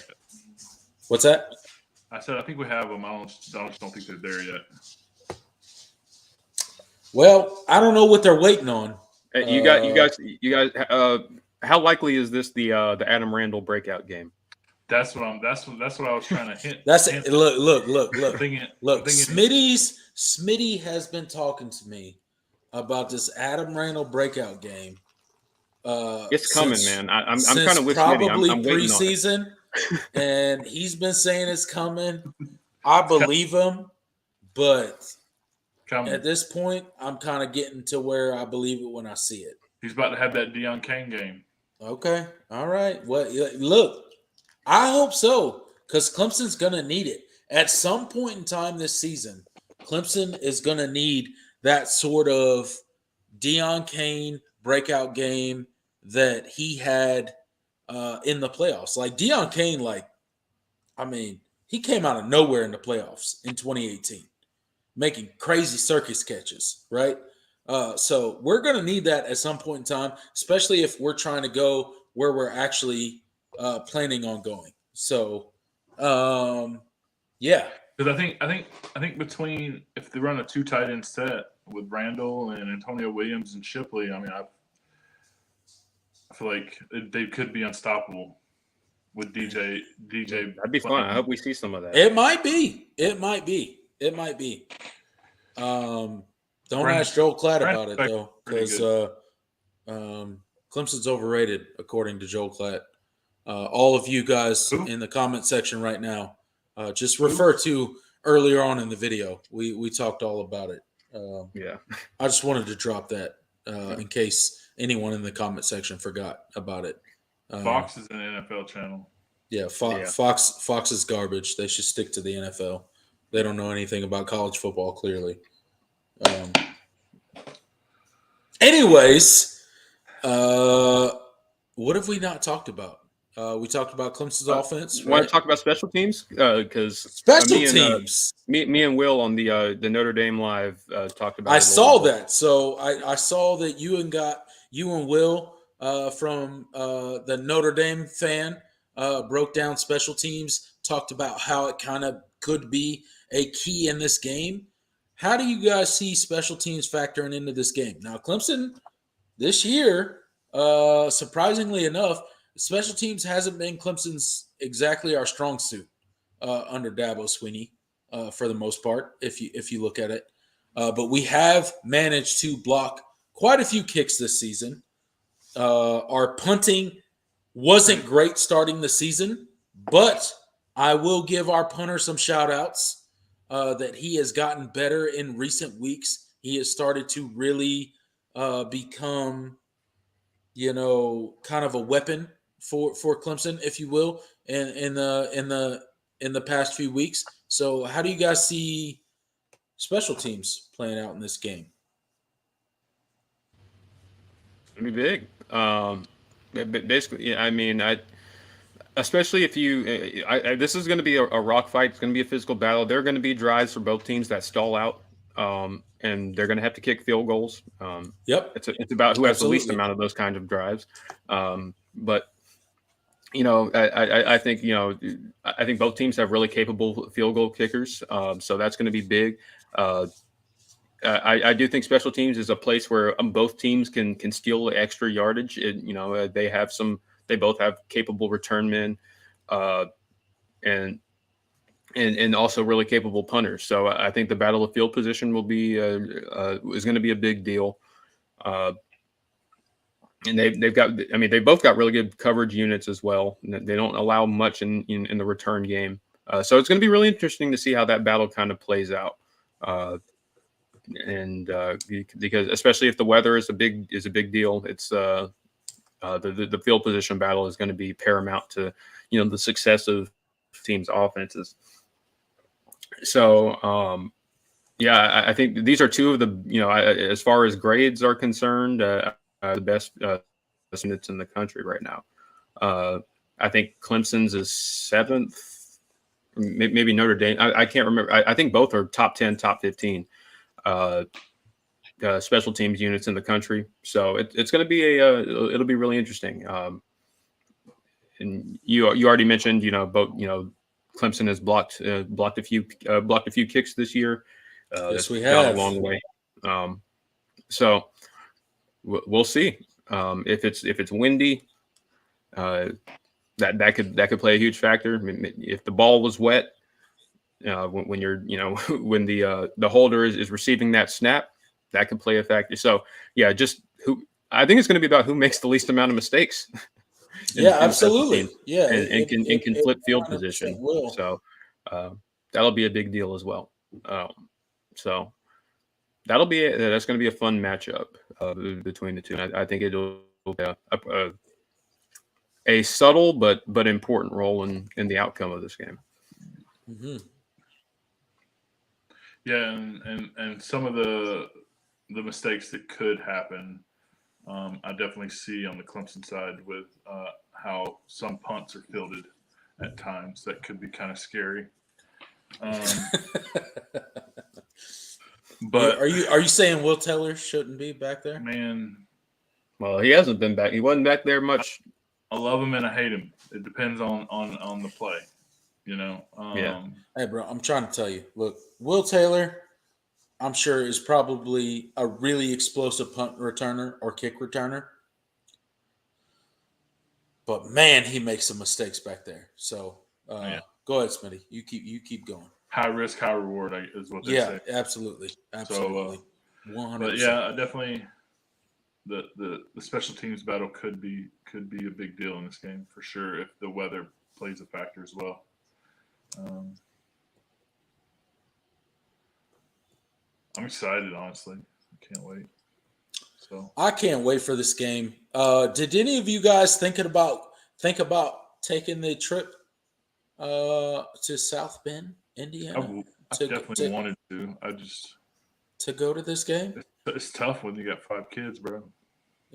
Look, I only got one, and look, I can't go myself.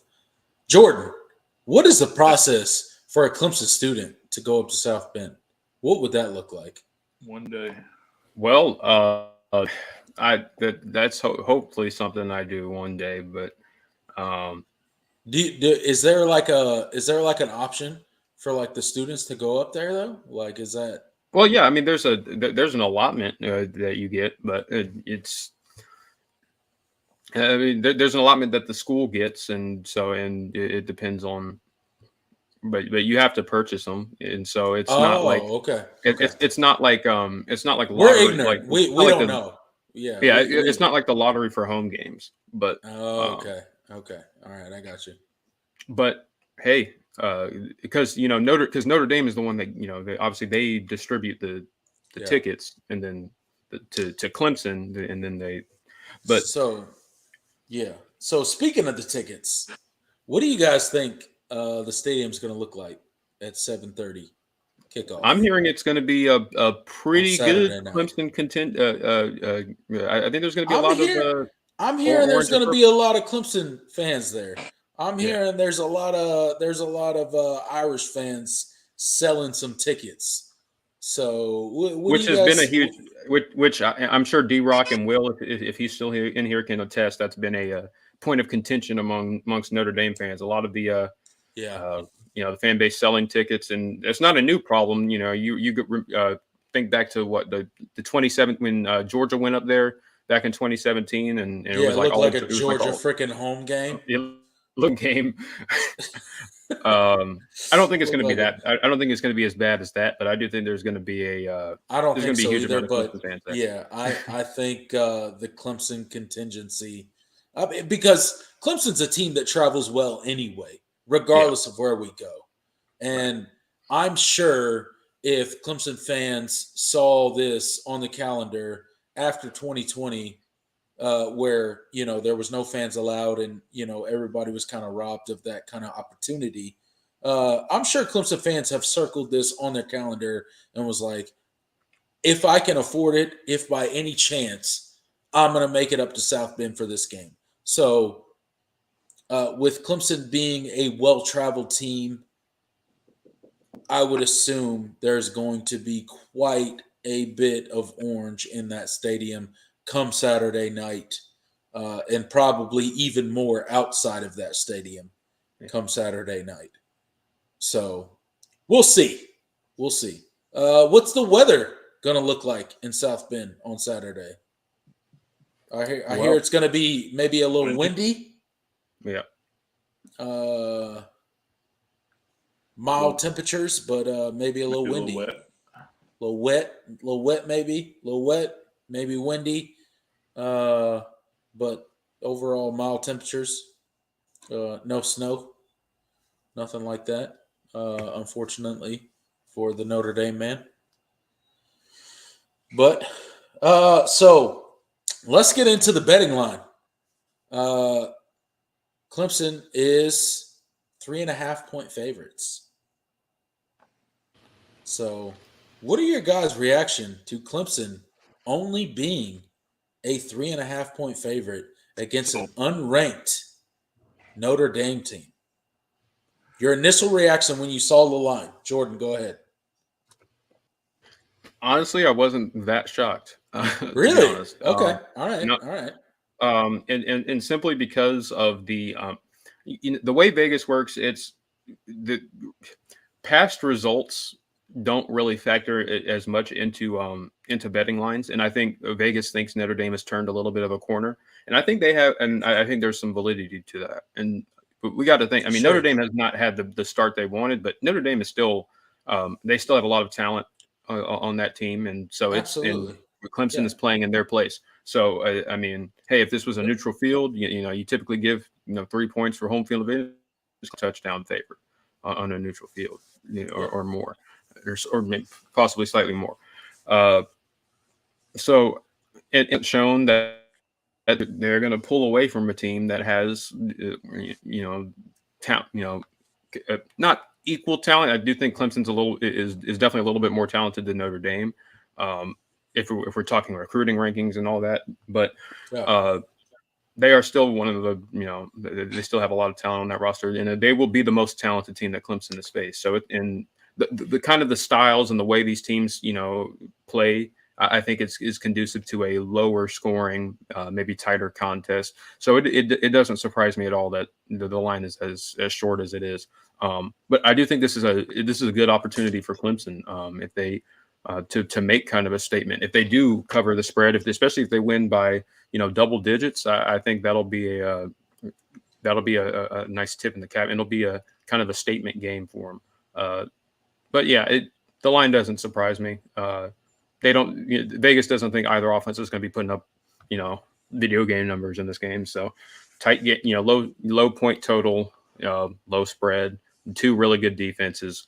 Clemson has the better offense, but they can still be stopped, and they had their moments where they sputtered. So, yeah, that's kind of how you get the that short line. All right, Smitty, what did you think of the 3.5-point favorite that Clemson I thought it was opened at? What's that? I thought it was a little disrespectful. Yeah. At first. Okay. But listening to Jordan, I mean, I can't argue with that.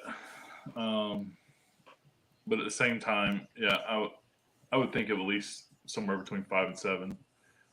Yeah. I think the over's a little high. Also, it's going to be a low scoring game, but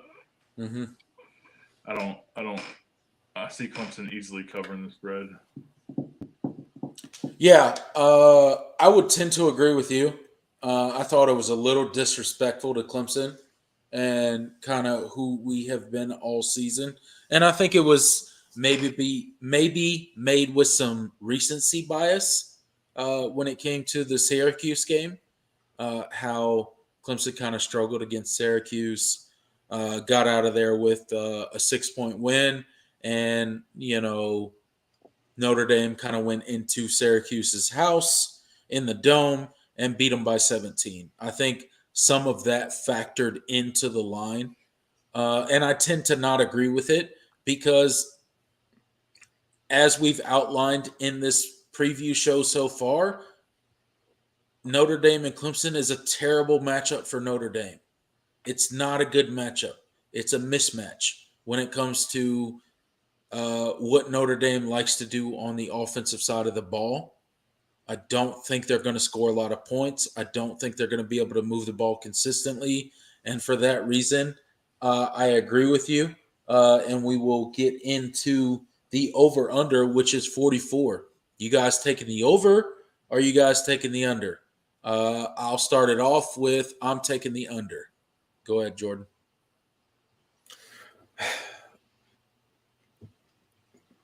I'm probably going to go under 2. I could see this. I don't know. I don't know if Clemson's. I definitely don't think Notre Dame gets into like the 30s or anything, and I don't think Clemson. No. Actually, I don't think Clemson will either. I think this is going to be. I could see this being without giving your score prediction. Just go over under. We'll get into score predictions. I'm going under. I don't think there's going to be a ton of touchdowns, especially if the weather it plays as big of a factor as it seems like it might. I think it's going to be it's going to be a lower scoring affair. Not a lot of touchdowns. Teams settling. Both teams are going to have to settle for field goals when they do generate offense. So, yeah. All right, Smitty. Over under 44. Well, I guess I got to take the over. Both of y'all took the under. All right. Okay. Make this interesting. All right. You're going to take the over. Adjust my score. Okay. Oh, you're going to adjust your score. So you were taking the under too. No, I'm going to go with the over though, just because. All right. You're going to go with the over. Okay. So last but not least, before we get into the comment section and talking to some people in the chat, hey, those of you in the chat, go ahead and get into the chat section with your score predictions. I will get in here first with my score prediction. I'm going to go 31-13. Clemson. Oh, wow. 31-13 Clemson. Smitty, so you took the under and then your score prediction is right at the total? Oh, did I? I think it is. Unless I'm tripping. Oh, my bad. For shame. Gosh. All right. 31-10. Fuck it. Wow. Man, if Clemson wins by three touchdowns, I will eat. I don't think that's going to happen. I thought the over under was 44.5. So that's why I went with that. It is it is 44.5. Okay. So is it 44.5? It is 44.5. So okay. So see, 31-13 is valid. 31-13. See, damn, 30. I'm seeing 38-9. Wow, that's a weird score. I'm not picking Clemson to get into the 30s. I think I said with I think I said with Will. Dang, I think Jordan Bowman said Clemson's offense sucks. Yeah, that's what I said. I totally said that. I'm just kidding. Go ahead. You still got to go to class tomorrow. It's a late. It's a noon, so I can sleep in a little bit. Yeah, there you go. But I'm gonna go. What did I say on the show, Will? I think I think I said 27-17. That sounds about right. I think, which is, look at me. Yeah, I got on you for having a total right at 44. Dang. And that one's right at 44. See? Yeah, 27-17. I think it's going to be a close game through. I think it's going to be a rock fight through 3 quarters.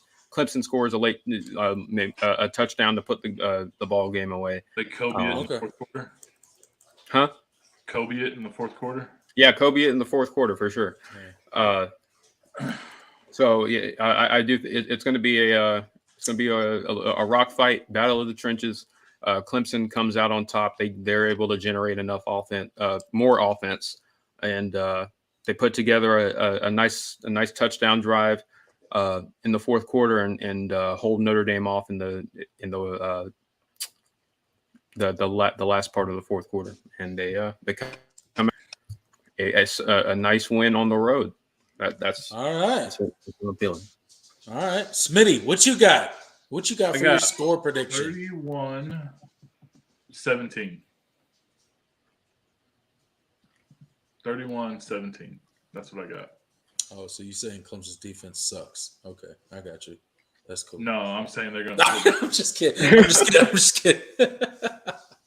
I'm just kidding. That's fine. I'll tell KJ Henry that. I'll tell him that. No, don't worry about it. Hey, put it on the bulletin board. Oh, I help any way I can. That's right. So you said 31-17. I said 31-13. And Jordan Bowman said, what did you say? 27-17. 27-17. Okay. So we all got Clemson winning. Let us know in the comment section if you have Notre Dame winning. Excuse me. Good God. Winning. And let me know what your score prediction is. So Hunter Goatfro gets in, says 31-17. So somebody agrees with you, Smitty. Look at that. And he's the GOAT. So yeah, no, he's not. He's not. Hunter is the GOAT. Okay, not him. Okay, I'm just kidding. Ryan Beebe, 24-21, Notre Dame. Okay. Clemson doesn't lose close games. We got a Notre Dame pick in the chat, so shout out. I mean, that's kind of true, right? Clemson under Dabo Swinney is 35-7, I think, in one-score games. Yeah, so it's pretty good. That's the best. We're also I think since 2011 or something. We're like that. Also very good coming off of bye weeks against under Dabo Swinney. So keep that in mind as well. So think it will be similar to the Clemson Georgia game. What? Are you thinking which one? Like, yeah, definitely not last year's. It's not going to look like that. 10-3? Is that what we're saying? I don't know. It's not going to look like that. I don't think so. I hope not. Good God. I might 24-21 Irish again. That's 2 picks for the Irish for 24-21. Irish win by a field goal. Will's just being a homer. Ignore him. Yeah, that's fine. His score doesn't count. It's fine. We'll forgive. 38-9, Clemson. Hot damn! They refuse to give Notre Dame a touchdown. Man, if Clemson wins 38-9, you won't be able to shut me up on Twitter. I got some. Yeah. Oh man, the bookmark tweets are going to be they're going to be live. Hunter Goffro, Notre Dame scores a garbage time TD late. Yeah, that's possible. Tony Creek gets in and says 27-21 Clemson. See it. John Smith, 28-17. I assume that's Clemson. I'm assuming he's a Clemson fan. He's picking Clemson because he is a Clemson fan. So We will say that's Clemson. This is championship phase, boys. KJ and the guys are going to dominate. Absolutely. I mentioned in our intro that this is championship phase. Dabo Swinney likes to break the Clemson season into phases, and this is absolutely championship phase. So I look forward to Clemson wearing those orange breeches. So what's Clemson gonna do in the Louisville game? Because it's military appreciation, so they wear the purple. If we get the orange on purple combo, that'll be the rare. We better not. Not the orange on purple, the purple on orange. Yeah, the purple. We better not. It'll be solid purple. Yeah, it's gonna be solid purple. It better be solid purple. It better be, because if I swear to God, if we wear orange pants with purple uniforms, I'm gonna lose it. I like it better than orange on purple. I do too, but don't disrupt the purple uniforms. The solid purple is a staple. Yeah, no, they won't do it. And I love the solid purple. So. I love the solid purple. Yeah. So please don't disrupt that. And I'm sure Dabo won't. Clemson 24, Notre Dame 20. Yeah. D-Rock Irish. I can see that. Like it.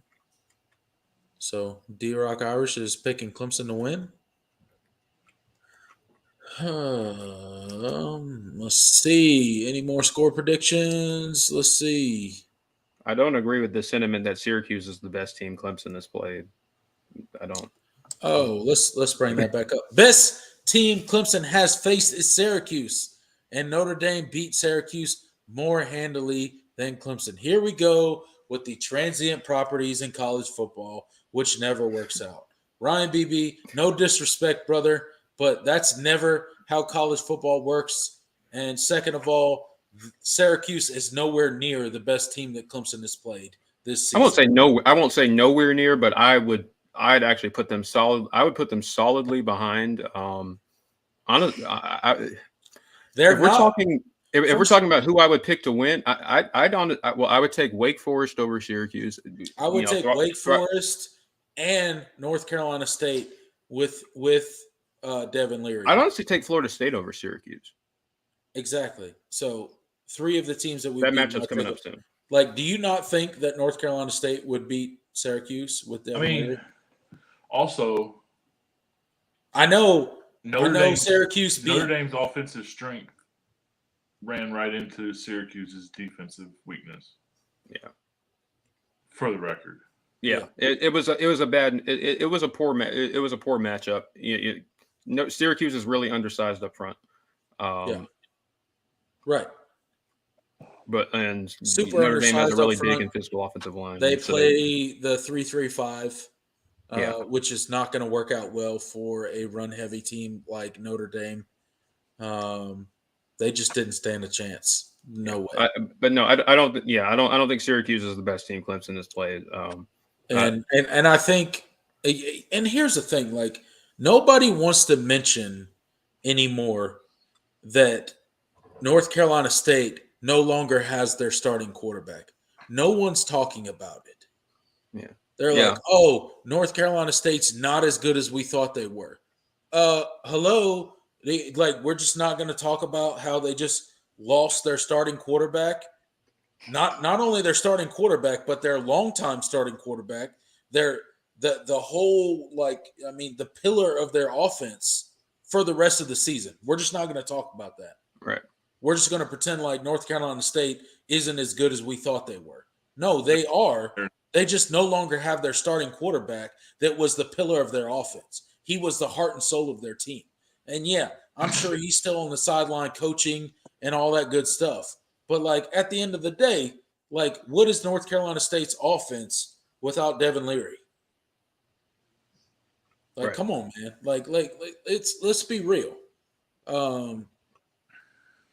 If you want, and here's the thing, if you want to compare, Notre Dame and Clemson's performances against Syracuse, the only thing different about Clemson's about Clemson's performance and Notre Dame's performance is the final score. But Clemson was every bit from a down-to-down basis as dominant, actually more dominant from a yards per play, total yardage standpoint, and yards given up as well. Clemson was actually more dominant against Syracuse than Notre Dame was. The difference in the game was the Clemson throwing, the 4 turnovers. Clemson put up like 450 yards of offense, ran for almost 300 rushing yards. That was more than Notre Dame did. If we want to play the transitive property game, you got to look beyond just the final scores. Plus Notre Dame played Syracuse's backup quarterback for a lot of the second half, who is not a bad player by any means. He actually gave them some issues, but I'm just saying it. The dynamics of the game were different. At the end of the day, kind of comparing apples. We'll be here. We'll be here at 11 o'clock this coming Saturday night, directly following the Clemson or Notre Dame game. So come see us. We'll be here regardless. Win, lose, we will be here, and you can come talk all the trash you want to us if we lose. Remember, the XT is getting better. And Dabo is teasing like he might be 100%. Our D edge will be rock solid. I have no doubts. Clemson's bye week came at a crucial time in the season. We were definitely beat up, and we needed a bye week, and we got it. So I think it came at the perfect time for Clemson, and I look for Clemson to do nothing but build momentum off of the bye week. Notre Dame also didn't have 4 turnovers, and Syracuse was coming off an emotional loss. Yeah, absolutely. 4 turnovers will cause you to lose a game. We are lucky to get out of that Syracuse game with a win. You should not be able to turn the ball over 4 times and win against any team. Right. So we were lucky. We were lucky to win that game. We were very lucky to win that game. And that's really all there is to say about it, honestly. Let's see. John Sarian, North Carolina State with Leary playing was better than Cuse. Yeah, I look, I don't think there's any doubt that North Carolina State is a offense and the defense. What's that? We skipped over some golden. Well, go ahead and highlight them. What you got, Smitty? Go ahead. I don't even know how to do that. So I can do it. Well, I'm on the pad, not the computer. But the oh yeah, you can't do it though. The ones about Jordan. Jordan, go ahead and highlight whatever he's talking about. Go ahead. Which one? The ones early on about the facial hair and. The beard comment. Oh, that was John, I think. Oh, hold on. What happened? He said, let me see if I can find it. Man, there's so much the hat to the chat. Oh, come on, I want to find it. Legendary hat is in the chat. Dang. Yeah, a lot of comments tonight. A lot of comments. Yeah.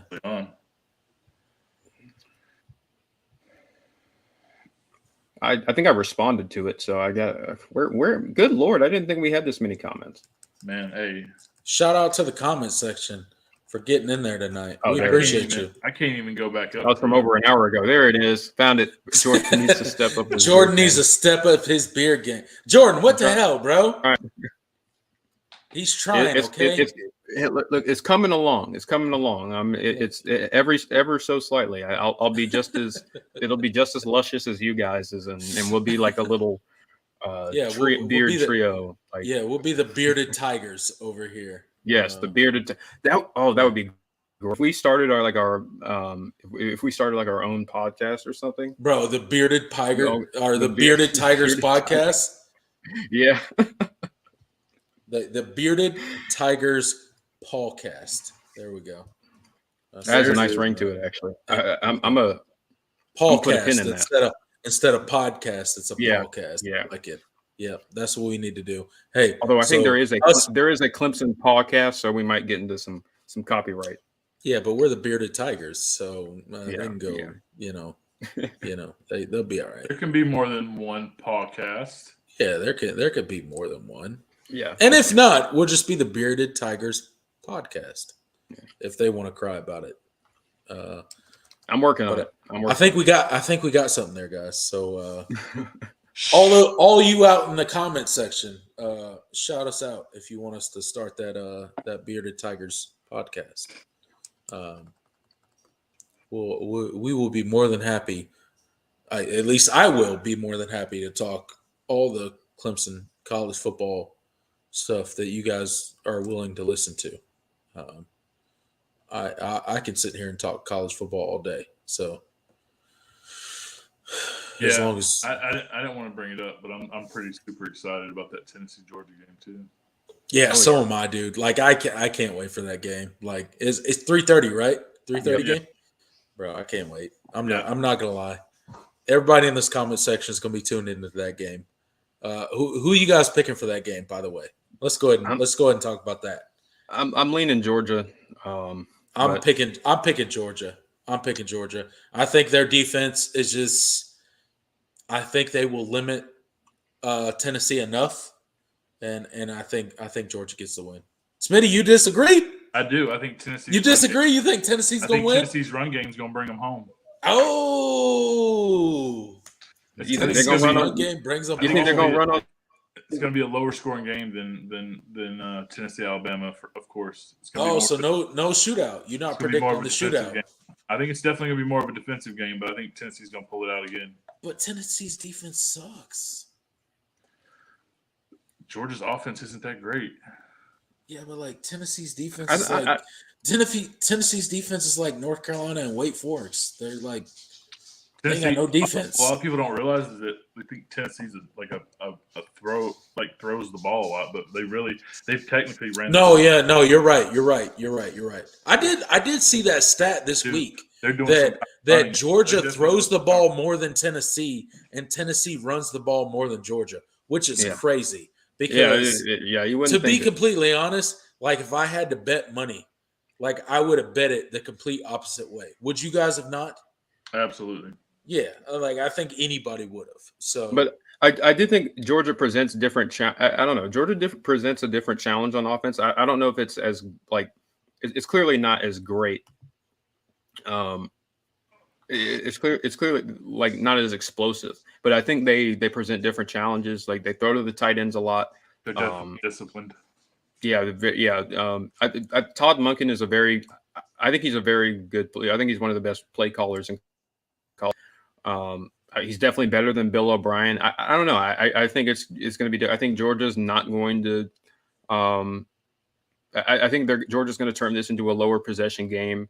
And Tennessee is not going to, get as many shots, get a chance to get as many shots down the field. They'll definitely get theirs, but I don't know. I think it's just a different matchup. Plus, it's in Sanford Stadium, so Georgia being at home, I think, is going to be a big deal. That's going to be a pretty different environment. So, and I just want to see what does Tennessee look like when their offense doesn't really show up. Because I think that's going to happen at some point, like where they can't get whatever they want. There's our first comment, guys. Bearded Tigers. Okay, that's an endorsement for the beard. Endorsement for the Bearded Tigers. Y'all get some likes on that comment. I think when the offense isn't clicking the way it's supposed to, that's when Tennessee's going to find out who they are. Yeah. Yeah. So. This is probably going to be that game too, but that doesn't. Josh Heupel is that dude. It's going to be gosh dang, he's turned that around, man. Like that's crazy. I'm gonna have to start cooking during game day because I'm not missing a snap that game. Yeah. And our field deserves the RB2 spot over Pace. Kobe Pace. I think Shipley is obviously our number one back. I think that's been proven over last year and this year. But I think Kobe Pace has kind of been forgotten because of his injury. He is a very good bet. Like if you look back to last season, like Kobe Pace was kind of a guy that got us through a lot of games last season. So I think he's kind of been overshadowed because he's been injured this season. He had to have surgery on that ankle and stuff like that. So, like I truly believe we have a three-headed monster at running back. And as long as we can keep all three of them healthy, bro, we got to have the most dynamic running back trio in college football. I mean, and I'll put our three dudes up against anybody. It's close. But yeah, I agree. I think it's tough to pick a 2 or 3. Yeah, it is. Yeah. For me, while Pace isn't that explosive, he is 100% like consistent. Like you can count on 3 yards every single time he grabs that ball. And Pace is a big dude. Like he's a load to bring down. Yeah. So I think the consistency keeps him right there with Maffa for sure. Yeah, for sure. What a weekend! We love Maffa. Yeah, we love Maffa. We love Maffa. We love Shipley. We love Pace. I knew what that was, bro. What a weekend for college football! Absolutely, man. Like, hey, it's week 10 of college football. Let's enjoy it while we have it, man. Tennessee, Georgia, Clemson, Notre Dame. At noon is going to be fun, I think. What's that? North Carolina and Virginia at noon is probably going to be North Carolina, Virginia at noon. I mean, look, it's just. I don't know if I'm excited for that one. I don't want to. I can't watch any more of Tony Elliott's and Des Kitchings' offense. I can't watch any more of that. I can't watch Brendan Armstrong look like 2021 DJ Uyunglele. He does. Doesn't he look like that, bro? Look, I can't watch it anymore. And look, I'm one of the Clemson fans. Look, I have a ton of respect for Tony Elliott. He was the offensive coordinator for 2 Clemson national championships. Co-offensive coordinator, but yeah. Yeah, I got it. But nonetheless, he was the one calling plays in the booth for both of Clemson's national championships. So he has to get a certain amount of respect, but it is uncanny the similarity between the complete drop-off of the Clemson offense last year and the Virginia defense or the Virginia offense this year. Like they have the same personnel at Virginia, minus, their offensive line is clearly not nearly as good as they were. But yeah, I said it all year last year. That's what I was screaming it. I'm just like, somebody else needs to take control because this isn't working. Yeah, it's bad, and it's last year starting to look worse for Tony Elliott because of what he took over at Virginia and how they look. They look like Clemson's offense from last year. I mean, at the same time, Virginia was not too far removed from the ACC championship game. What was that, 2 years ago? Yeah. 2019. They have an explosive offense left. Like, granted, their offensive line needs some work. Like, we're not pretending like they have, an all-American offensive line. No one's saying that. But I think they're serviceable enough to, get those playmakers some looks. But that's not the case, man. Like, Tony Elliott, he's looking bad right now, man. I don't know. Good luck, Tony Elliott. You better find an offensive coordinator. I can tell you that, because it ain't looking good. We gotta. I mean, if we're gonna dog on Tony Elliott, we got to dog on Jeff Scott too. He's not been great since he's left. Oh, Jeff Scott's been terrible. Yeah. Terrible at South Florida. It makes you wonder. It's like, were they just really good together? They're really good together, but horrible apart, or maybe that's the case. Or it also could be the generation. Or maybe it's just. What's that? Don't forget about those generational QBs they were. Yeah, having great quarterback play. Yeah, and no doubt, and that's what I was about to say. Maybe it's just the talent at Clemson running their offense is what made them look so good. Yeah, because it might not have been technically the offensive scheme. It's just when you have Trevor Lawrence, Deshaun Watson, T. Higgins, Mike the list, Williams. Mike Yeah. Williams, Jordan Leggett. The list goes on and on of all the skill players that we had. Amari Rogers. The list goes on and on, right? The best Hunter wide receiver. Renfro, right? The list goes on and on of all the guys that we had. But when you have those type of dudes running your offense, they cover up a lot of, maybe some not so good calls that you make, and they make you look really good. So Smitty, maybe what were that's you some saying? of it. Who's the best wide receiver to come through? DeAndre Hopkins. Oh, well, D-Hop. Yeah, of course, D-Hop. Well, you know what's funny is that as great as DeAndre Hopkins is, he's the best wide receiver in the NFL, but I don't think he's the best wide receiver in Clemson history.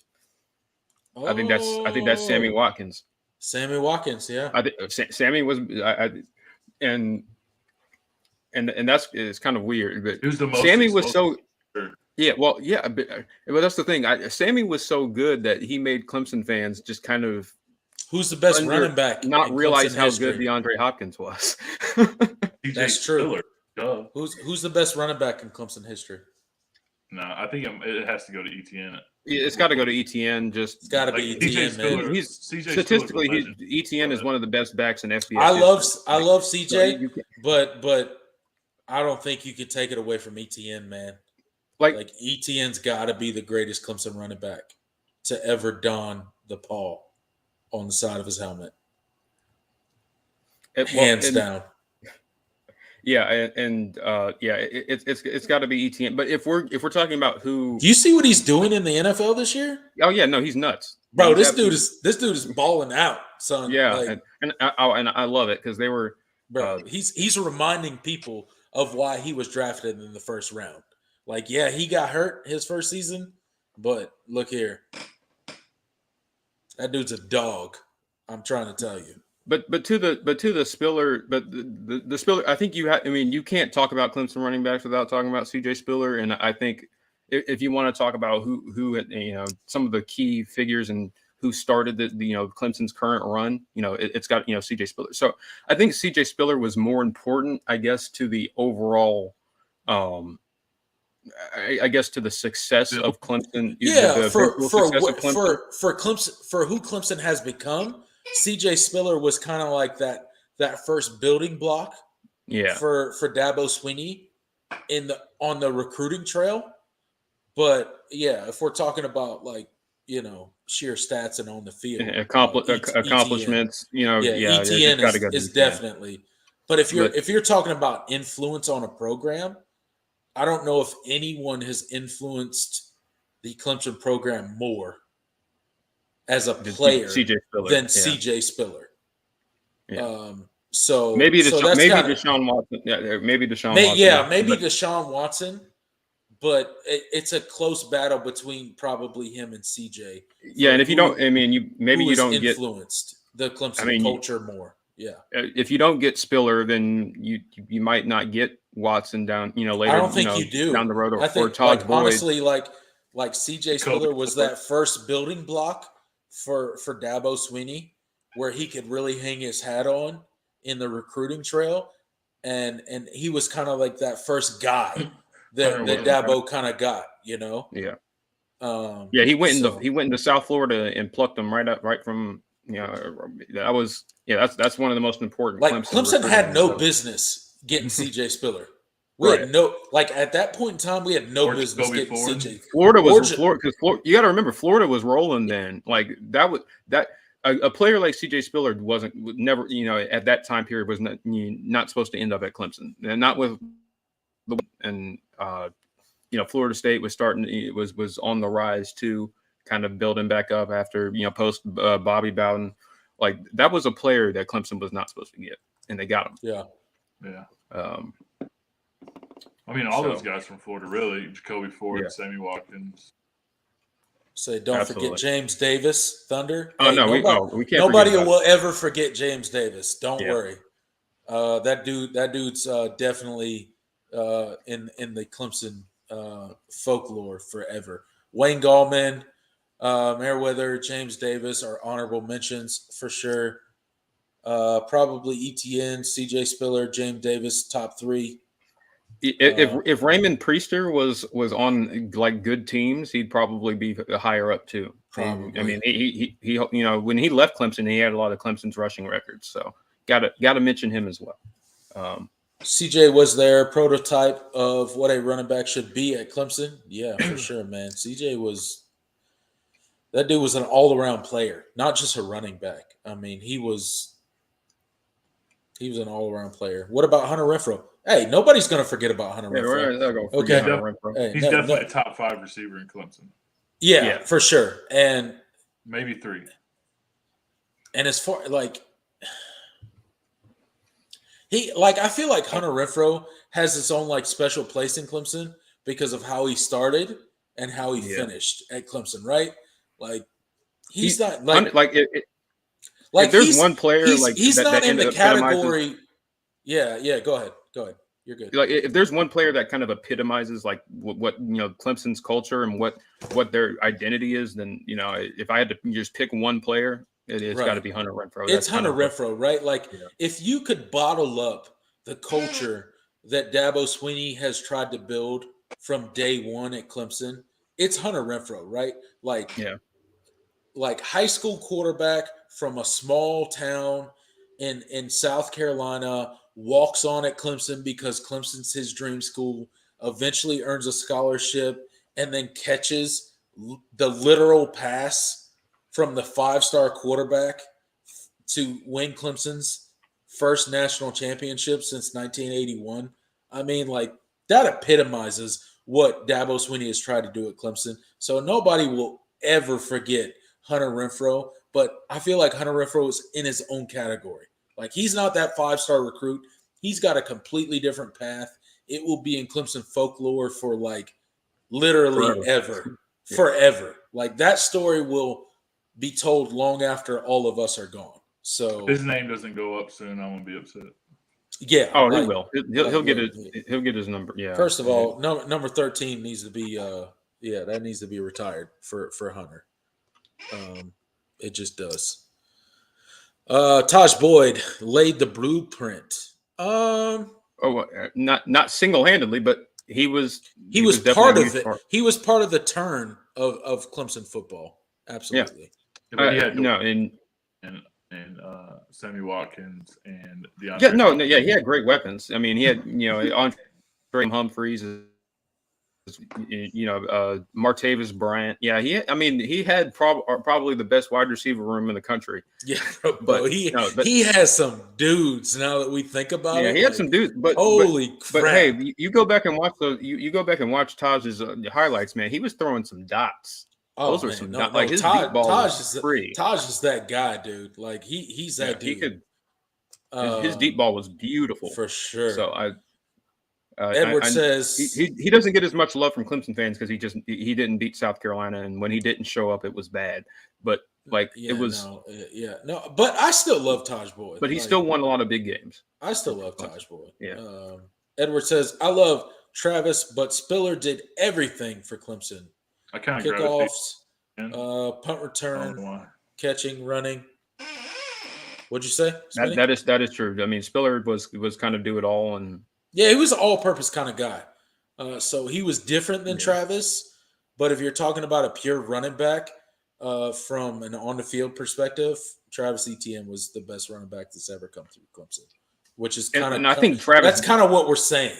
And I think Travis kind of developed into an all-purpose guy over his career too. He did, so, I mean, especially catching the ball out of the backfield. He's become really, really good at that. So. Boyd was awesome QB. Yeah, of course he was. Yep. He was kind of a lot of ACC passing records. He was kind of what kind of got the ball rolling there as far as the QB position. Boyd gets way too much unnecessary hate from Clemson fans. I don't know about that. I mean, I don't hate on Taj Boyd. I think he did at the time. I think in retrospect and given Clemson's success after he left, I think Clemson fans look at him a lot more favorably. Yeah. And it's not like he was looked at poorly. I mean, he left Clemson with all of Clemson's passing rate, which he still holds today. So that goes without saying. And he's sideline coaching up the dudes that have replaced him. And he's just a great dude. He's an awesome, which is pretty awesome, man. Like when you think about the program that Dabo Swinney runs, I mean, like I know all these fan bases out there like hate, kind of how Dabo Swinney approaches some things, and some of the things that he says are misconstrued and all that kind of stuff. But like, how could you hate this dude? Like honestly, like he hires former players. Majority of his coaching staff are former players. He graduates players. He's got Paul Journey where they're doing micro internships and they're setting dudes up for after football when they don't make it to the NFL, which most of them about Tigers for Tatas. Yeah, most of them will not. Tigers for Tatas, all that sort of thing, where they're donating all that money to breast cancer awareness and all that kind of stuff. Like, I just don't understand. Like, I know as a Clemson fan, I'm a homer, and I love Dabo Swinney and what he has done for Clemson and all that. But like when I think about all the stuff that he does for his players and off the field, like I don't understand kind of some of the hate that he gets. I just don't like it. It makes no sense to me. But honestly, if I was an opponent, I'd probably hate him too. So it is what it is. Yeah. Maybe that's why. Boyd played some lousy games, though. Yeah, he did, especially against South Carolina. He had his moments. He had his moments. But Sammy Watkins, he won Clemson. Sammy Watkins and wide receiver U. That's where it got started. That's where it got started. Martavis Bryant. People forget Martavis Bryant was on that team, on those teams. Andre Ellington, really damn good. Martavis Bryant. Yeah, for sure. He was like super overshadowed on that team. Yeah, like, Martavis Bryant would have been wide receiver. Sammy Watkins overshadowed D-Hop. Yeah. And then Martavis Bryant was even more overshadowed on that team. So, I mean, think about that. I hate it because Bryant was so talented. He was so talented. He just couldn't stay off the weed, as Stephen A. Smith would say. That's why his NFL career didn't stay off the weed. Stay off. Andre Ellington, because he had kids that he had to take care of. Yeah, for sure. Yeah, that too. No doubt about that. Andre Ellington, yeah, for sure. I'll never forget Mike Williams carrying dudes into the end zone. Do you guys remember that at the South Carolina game? Yeah. When I remember the corner. Number 7 carried number 7 into the end zone on his back. Oh, so hype. Probably he got abused that entire game. Like by far one of the greatest clips in Clemson, South Carolina history. Yeah. When it comes to our side of the rivalry, absolutely amazing. I remember laughing watching that play. Like it was absolutely amazing. And that's just Mike Williams, right? Like that dude is a dog. Like he is a grown man. He did that multiple times to multiple cornerbacks. Exactly. He's still doing it in the NFL, right? So, Mike Williams is he's a different breed, dude. I wish we had a guy on Clemson like Mike Williams right now, but we don't. So, Artavis Scott. Oh, yeah, for sure, Artavis Scott. Sharon Peak. Sharon Peak. The thing about Sharon Peak, he was good. He was never healthy for a lot of his career. Like he finally put it together his senior year, but it was like, it seemed like he never peaked. Yeah, it just seemed like he was never available for an entire season. That was Sharon Peak. Yeah. Sharon Peak never peaked. Yeah. That's what's up, Smitty. That's a one-liner. That disappointed me the most, though, were definitely Ray McLeod. And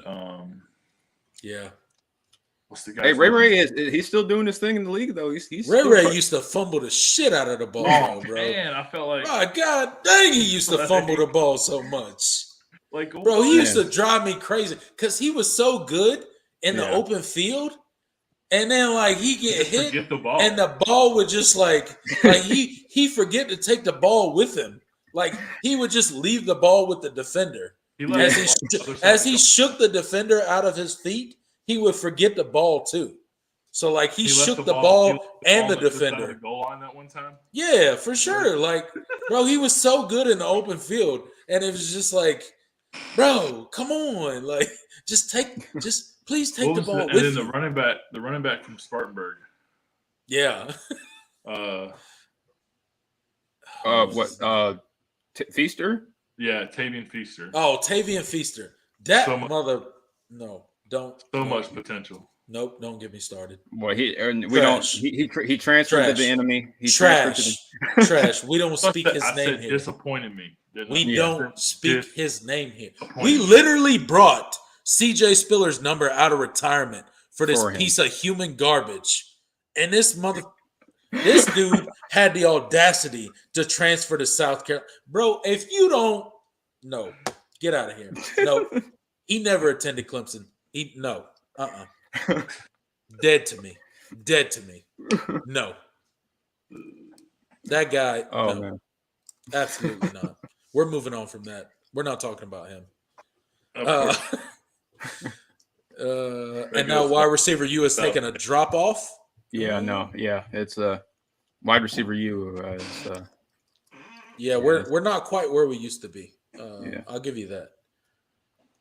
Renfro, the greatest college slot receiver of all time. He may end up being, I don't agree with that, but I'm going to agree with that just to be a homer. I'll take it. I don't know if that's true, but for me, I'll say it's true. No, there's definitely more. But yeah, I know there's more. I'm just joking, but that dude's look. What I'll say about Hunter Renfro is you will never outwork him, and you can think you can cover him, and all the NFL DBs right now are figuring out how hard Hunter Renfro is to cover. There's a reason this dude has been paid already in the NFL. His contract was not up, yet he got paid. The dude is for real. Now he's here. Yeah, the dude is for real. This man started as a option quarterback in Myrtle Beach, South Carolina, and now he's one of the premier slot receivers in the NFL. So, I think that's all there is to say about Hunter Renfro. It's crazy. Oh yeah, Hunter Renfro did run into Isaiah Simmons the other week. Stop it. We don't talk about the Clemson on Clemson assaults in the NFL. Okay. Yeah. We mention them once and then we forget them. But yeah, he brutalized him. No one will forever forget Hunter Renfro. Absolutely not. I just met Hunter, helped Clemson culture. Absolutely. The league will never forget about Hunter Renfro either. Yeah, no, I think he will. By the time his NFL career is done, we'll see what he does. But he will definitely be. Made his mark. He's already made his mark, and I think he will continue to do so. I don't know why our wide receiver not going off. Ngata and EJ Williams are so nice. I mean, they've both flashed at times. They have the ability, I think. The chemistry. I think the chemistry. I think it's chemistry.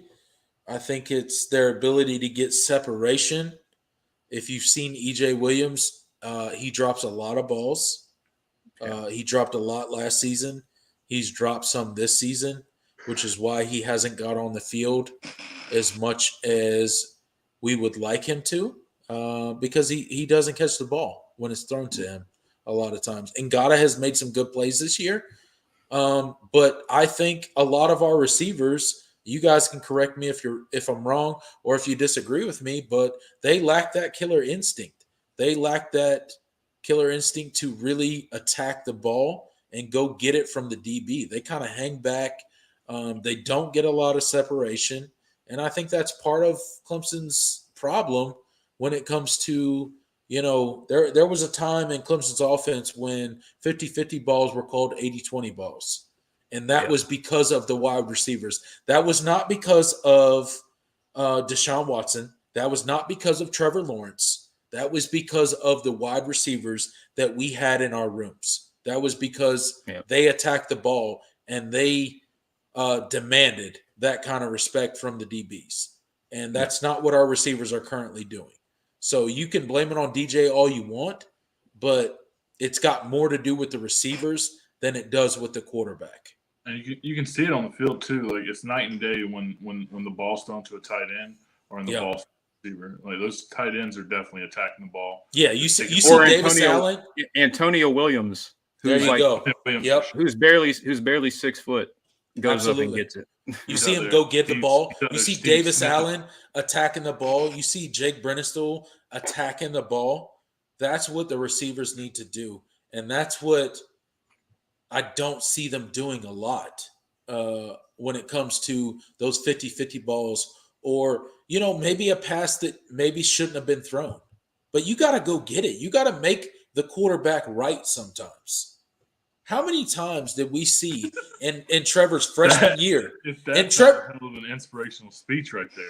Bro, in Trevor's freshman year, how many times did we see the receivers go make Trevor right? You guys remember the iconic catch by what was his name? Number 8. Deion Kane on the sideline like this, right? He was out here like this. Oh wait, no, Justin Ross. Justin Ross. And then who was the other one that caught the ball way up here in the end zone? Was that T. Higgins? They caught it in the end zone, way up here. What in the championship game against Bama? Which one? I don't remember. It was one of the playoff games. But either way, it was probably T. Higgins and Deion, or not Deion Kane, but Justin Ross. Kane. If we're talking about the 2018 team, Justin Ross and T. Higgins. He had graduated 2 terrible passes by Trevor Lawrence. Yeah. They made the quarterback right. They went up, they got the ball. That's not what our receivers are doing right now. So as much as everybody wants to blame it on the quarterback position and say, DJ, he's not that guy. He's not Trevor Lawrence. He's not Deshaun Watson. No duh. Everybody knows he's not. But our receivers aren't, Mike Williams. Our receivers aren't Deion Kane. Our receivers aren't T. Higgins, Justin Ross. Our receivers aren't those dudes either. So let's stop pretending like it's just the quarterback position. It's also the receivers. And we got to start talking about that as well. It's not just the quarterback position. It's more than that. So Ngata's got to step up. Antonio Williams has got to step up. Bo Collins has to step up. The tight ends, Davis Allen has to step up. Jake Brennistool has to step up. All those dudes got to step up. They got to make DJ look good because, that's what happens. Look at Alabama's quarterback this year. Does he look as good as he did last year? No. Why? Because all his receivers went to the NFL. That's why.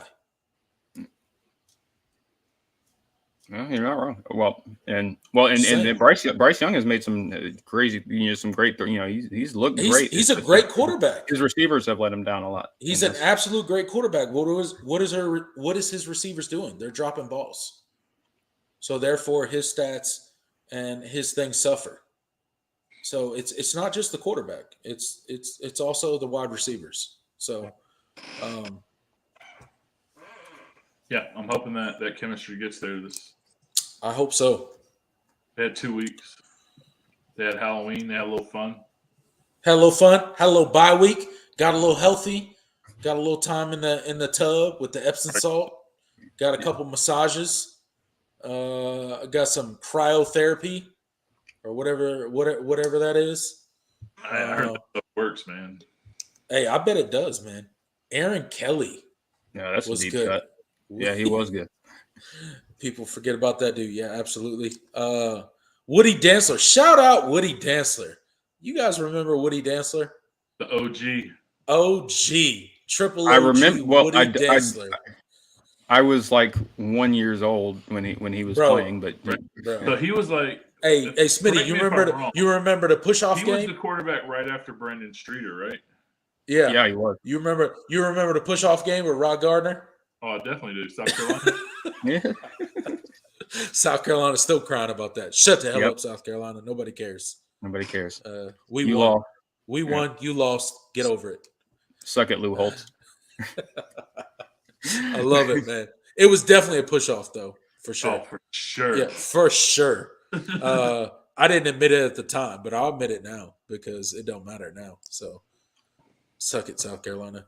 Justin Ross is a hell of a wide receiver. Yes, he is.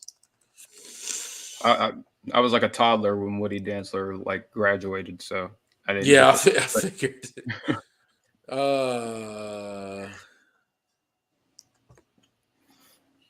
I thought he put his name in the portal early this season. Who's he was talking about EJ. He was talking about EJ Williams, and he was thinking of Dakari Collins. Oh, Dakari Collins. Yeah, whatever, dude. I don't know why he put his name in the portal. His family did well. From what I read, his family didn't like that he wasn't getting a lot of playing time, and it is what it is. That's just it was. Hey. This is the era we're in now, and this stuff is going to happen every year now. Hate it for him because I really like Dakari, and I thought he was I thought he had a lot of potential. He got plenty of playing time last year. And really, but he wasn't even supposed. But he wasn't even supposed to. He wasn't supposed to. They wanted to redshirt him, and he really helped Clemson get some wins last year. So he did. He played. Yeah, he played. But whatever. It is man. what it is. Yeah, I get it. Look, everybody's got to make the decisions for themselves. So Bryce Young still looks amazing. Yeah, of course he does. T. Higgins was that guy for real. Yep. Yeah. Stole him right from Tennessee,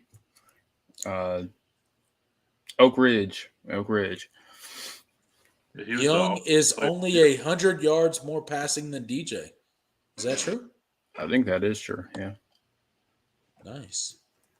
Through 8 games. Good job, DJ. DJ's only got 4 interceptions. Yeah. So 2 of them came in last game. Let's hope that don't happen again. Yeah. All right.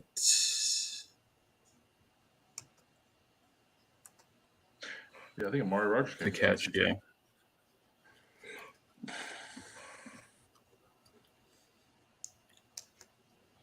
Yeah, we stole Amari too. Yeah, we did steal Amari Rogers for sure. That one was was extra sweet. Is extra sweet because Amari Rogers is T-Mar national championship winning quarterback at Tennessee. I know. I honestly didn't think we were gonna get Amari Rogers, but that dude was. I mean, wow. Underrated.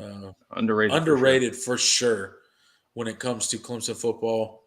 And probably underutilized when it comes to the NFL.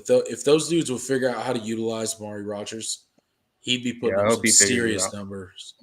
Although it's partially Amari's fault because when he has gotten out there, it hasn't he's dropped. He's had some drops and stuff. Yeah, he's had some drops. Yeah, for sure. So he's got to get it together. Yeah, you can't completely blame it on the team, but I just know what that dude's capable of, and if they give him a chance, and I'm sure he's gotten chances, but I like seeing Clemson receivers He'll get better. Get out there and do their thing. T. Higgins has done amazing. Yeah. In the NFL, Mike Williams has, D Hop has. Yeah. There's been a lot of receivers. D Hop was balling the other night. Bro. D Hop is. I mean, that dude. That dude's gonna wear a gold jacket one day. He's absolutely amazing. One of the best receivers by far to ever play. He'll be our second NFL Hall of Famer, I think, because we only have Weapon X right now. Yeah, we got Brian Dawkins. That's it. Yeah, that's it. That's all for Clemson, and no Heisman Trophy winners, which I don't think we ever will. So, you don't need it. Hey, Alabama. Before 2009, Alabama never had a Heisman winner. So maybe our day is coming. A program with as much history like after Deshaun Watson and Trevor Lawrence getting snubbed. Like, I just don't care about it anymore. Honestly, it's kind of one of those things. The hat says, "I predict." Yeah, I mean, it's just like how did those two dudes go through college and do what they did and not get a Heisman Trophy? Like, I know I'm a the only thing I fan. don't like is South Carolina has a Heisman winner and we don't. That's the only thing that burns me, because it's like we have everything else. We have everything else. That may be that's like the only thing that they have over us. That we don't have. Yeah, you're right. You're right. Yeah. We have literally everything else: championships, wins, conference championships. The hat says, "I predict Allen and Brennan to have a big game." I would hope so. They can.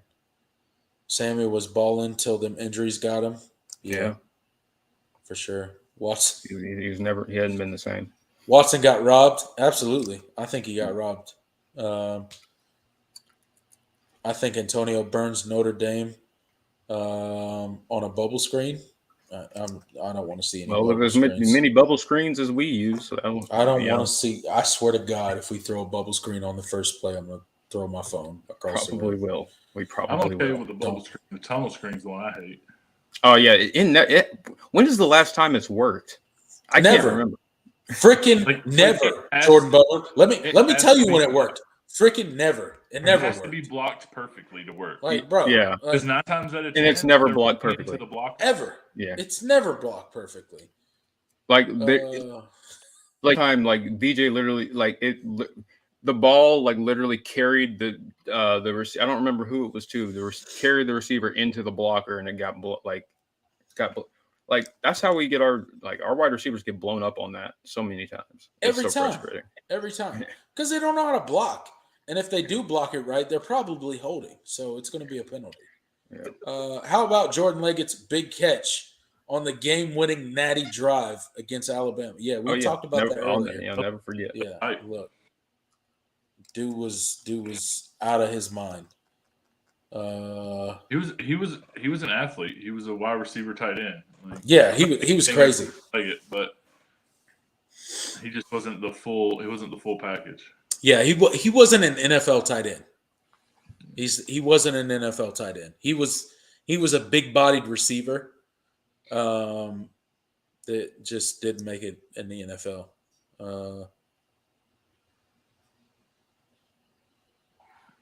That's possibly true. Yeah. Yeah. Trevor just never had he never. Yeah, that's true. Trevor just never had the eye-popping stats. That's the problem. Yeah, that's true. I mean, he always had really good stats. He'd always, he threw for he would throw for 3,500 yards. But he was clearly the best. I mean, it's supposed to go to the best player in college football. Yeah. He was clearly the best player. But whatever. Watson lost to Alabama. Ran in 2015. Yeah. That Lamar Jackson Heisman was BS. Last 4 games that year was dog crap. Yeah. Yep, I agree. Yeah, absolutely. Got blown out by Houston and Kentucky. Absolutely agree. There's more of an argument for the second Heisman he lost. Yeah, for sure. Watson should have won the Heisman. He got screwed. Yeah, we all know.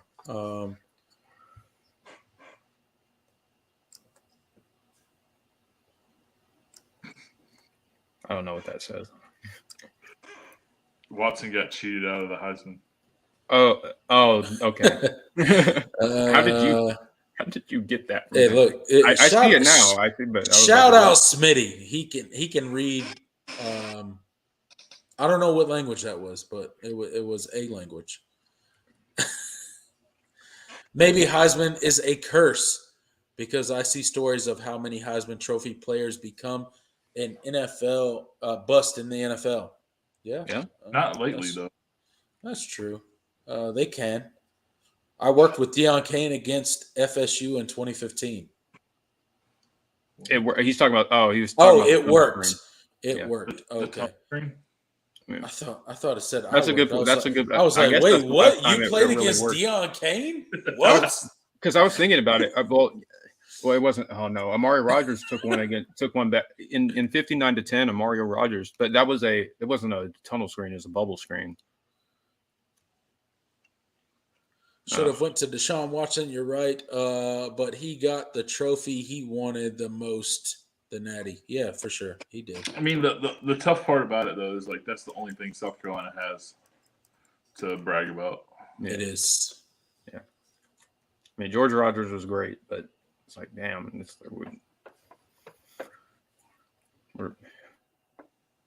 the year that Trevor was the fit. Yeah, Trevor screwed himself. He did. He struggled early on. Well, and he wasn't going to be. He was that year.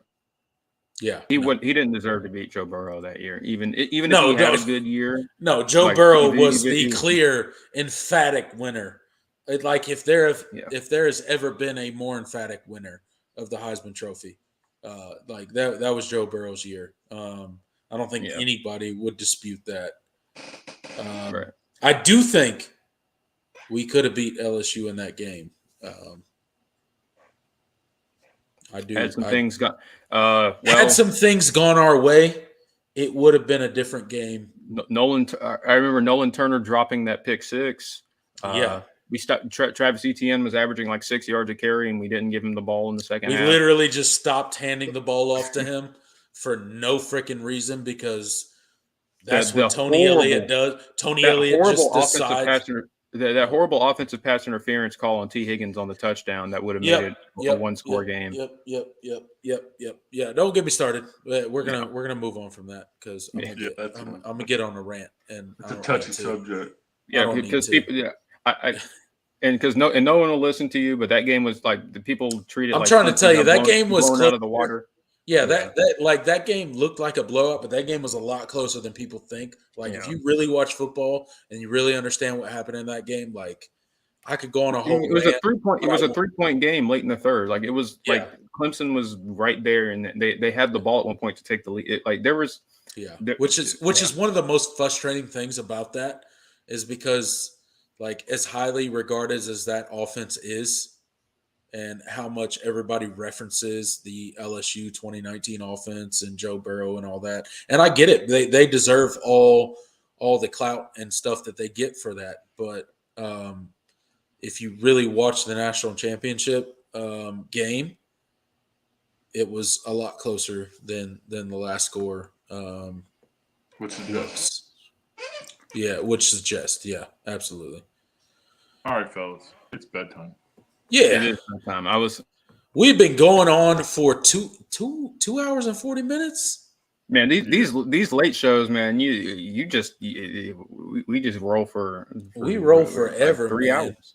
Hey, shout out before we go though. We got a shout out. Going. What's that? Got a good chat going. Yeah, shout out to the comment section, man. Thank you guys for getting in, man. We appreciate it. You guys are awesome. You guys are always getting in with the comments at the end of the show when we get through our whole spiel of BS that we talk through. You guys always make the show interesting at the end and give us more stuff to talk about. So thank you. Again, please hit that like button. Subscribe if you have not already. We are on the road to 4,000 subscribers. We're trying to get there by the end of the year, folks. Okay, that is this particular crew.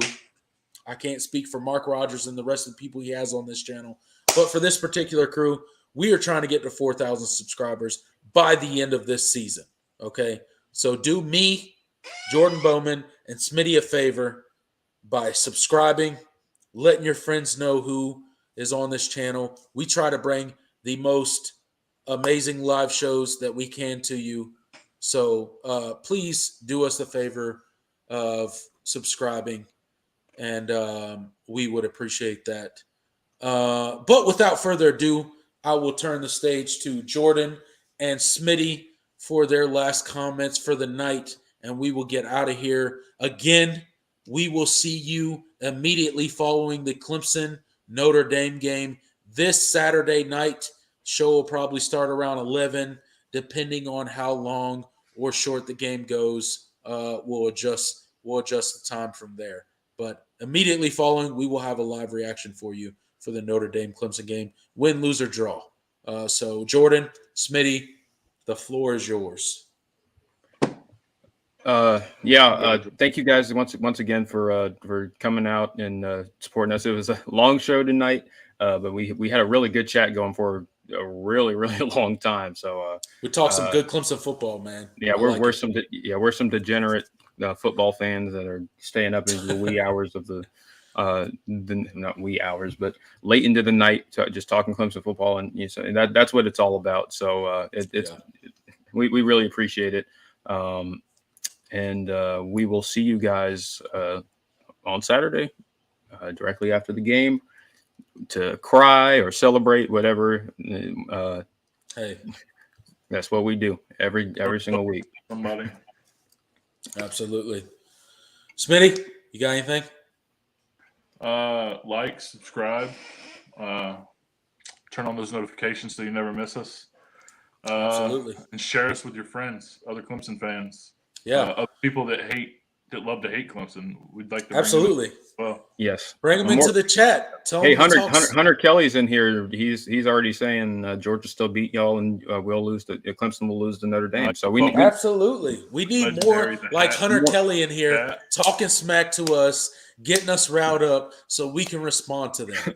Bring those people in. We look forward to it. I like getting mad. Yeah, I like getting mad. I like talking trash. This is college football. This is what we do. But we will see you guys again this Saturday night, immediately following the Clemson game. Go Tigers. Down with the Golden Domers.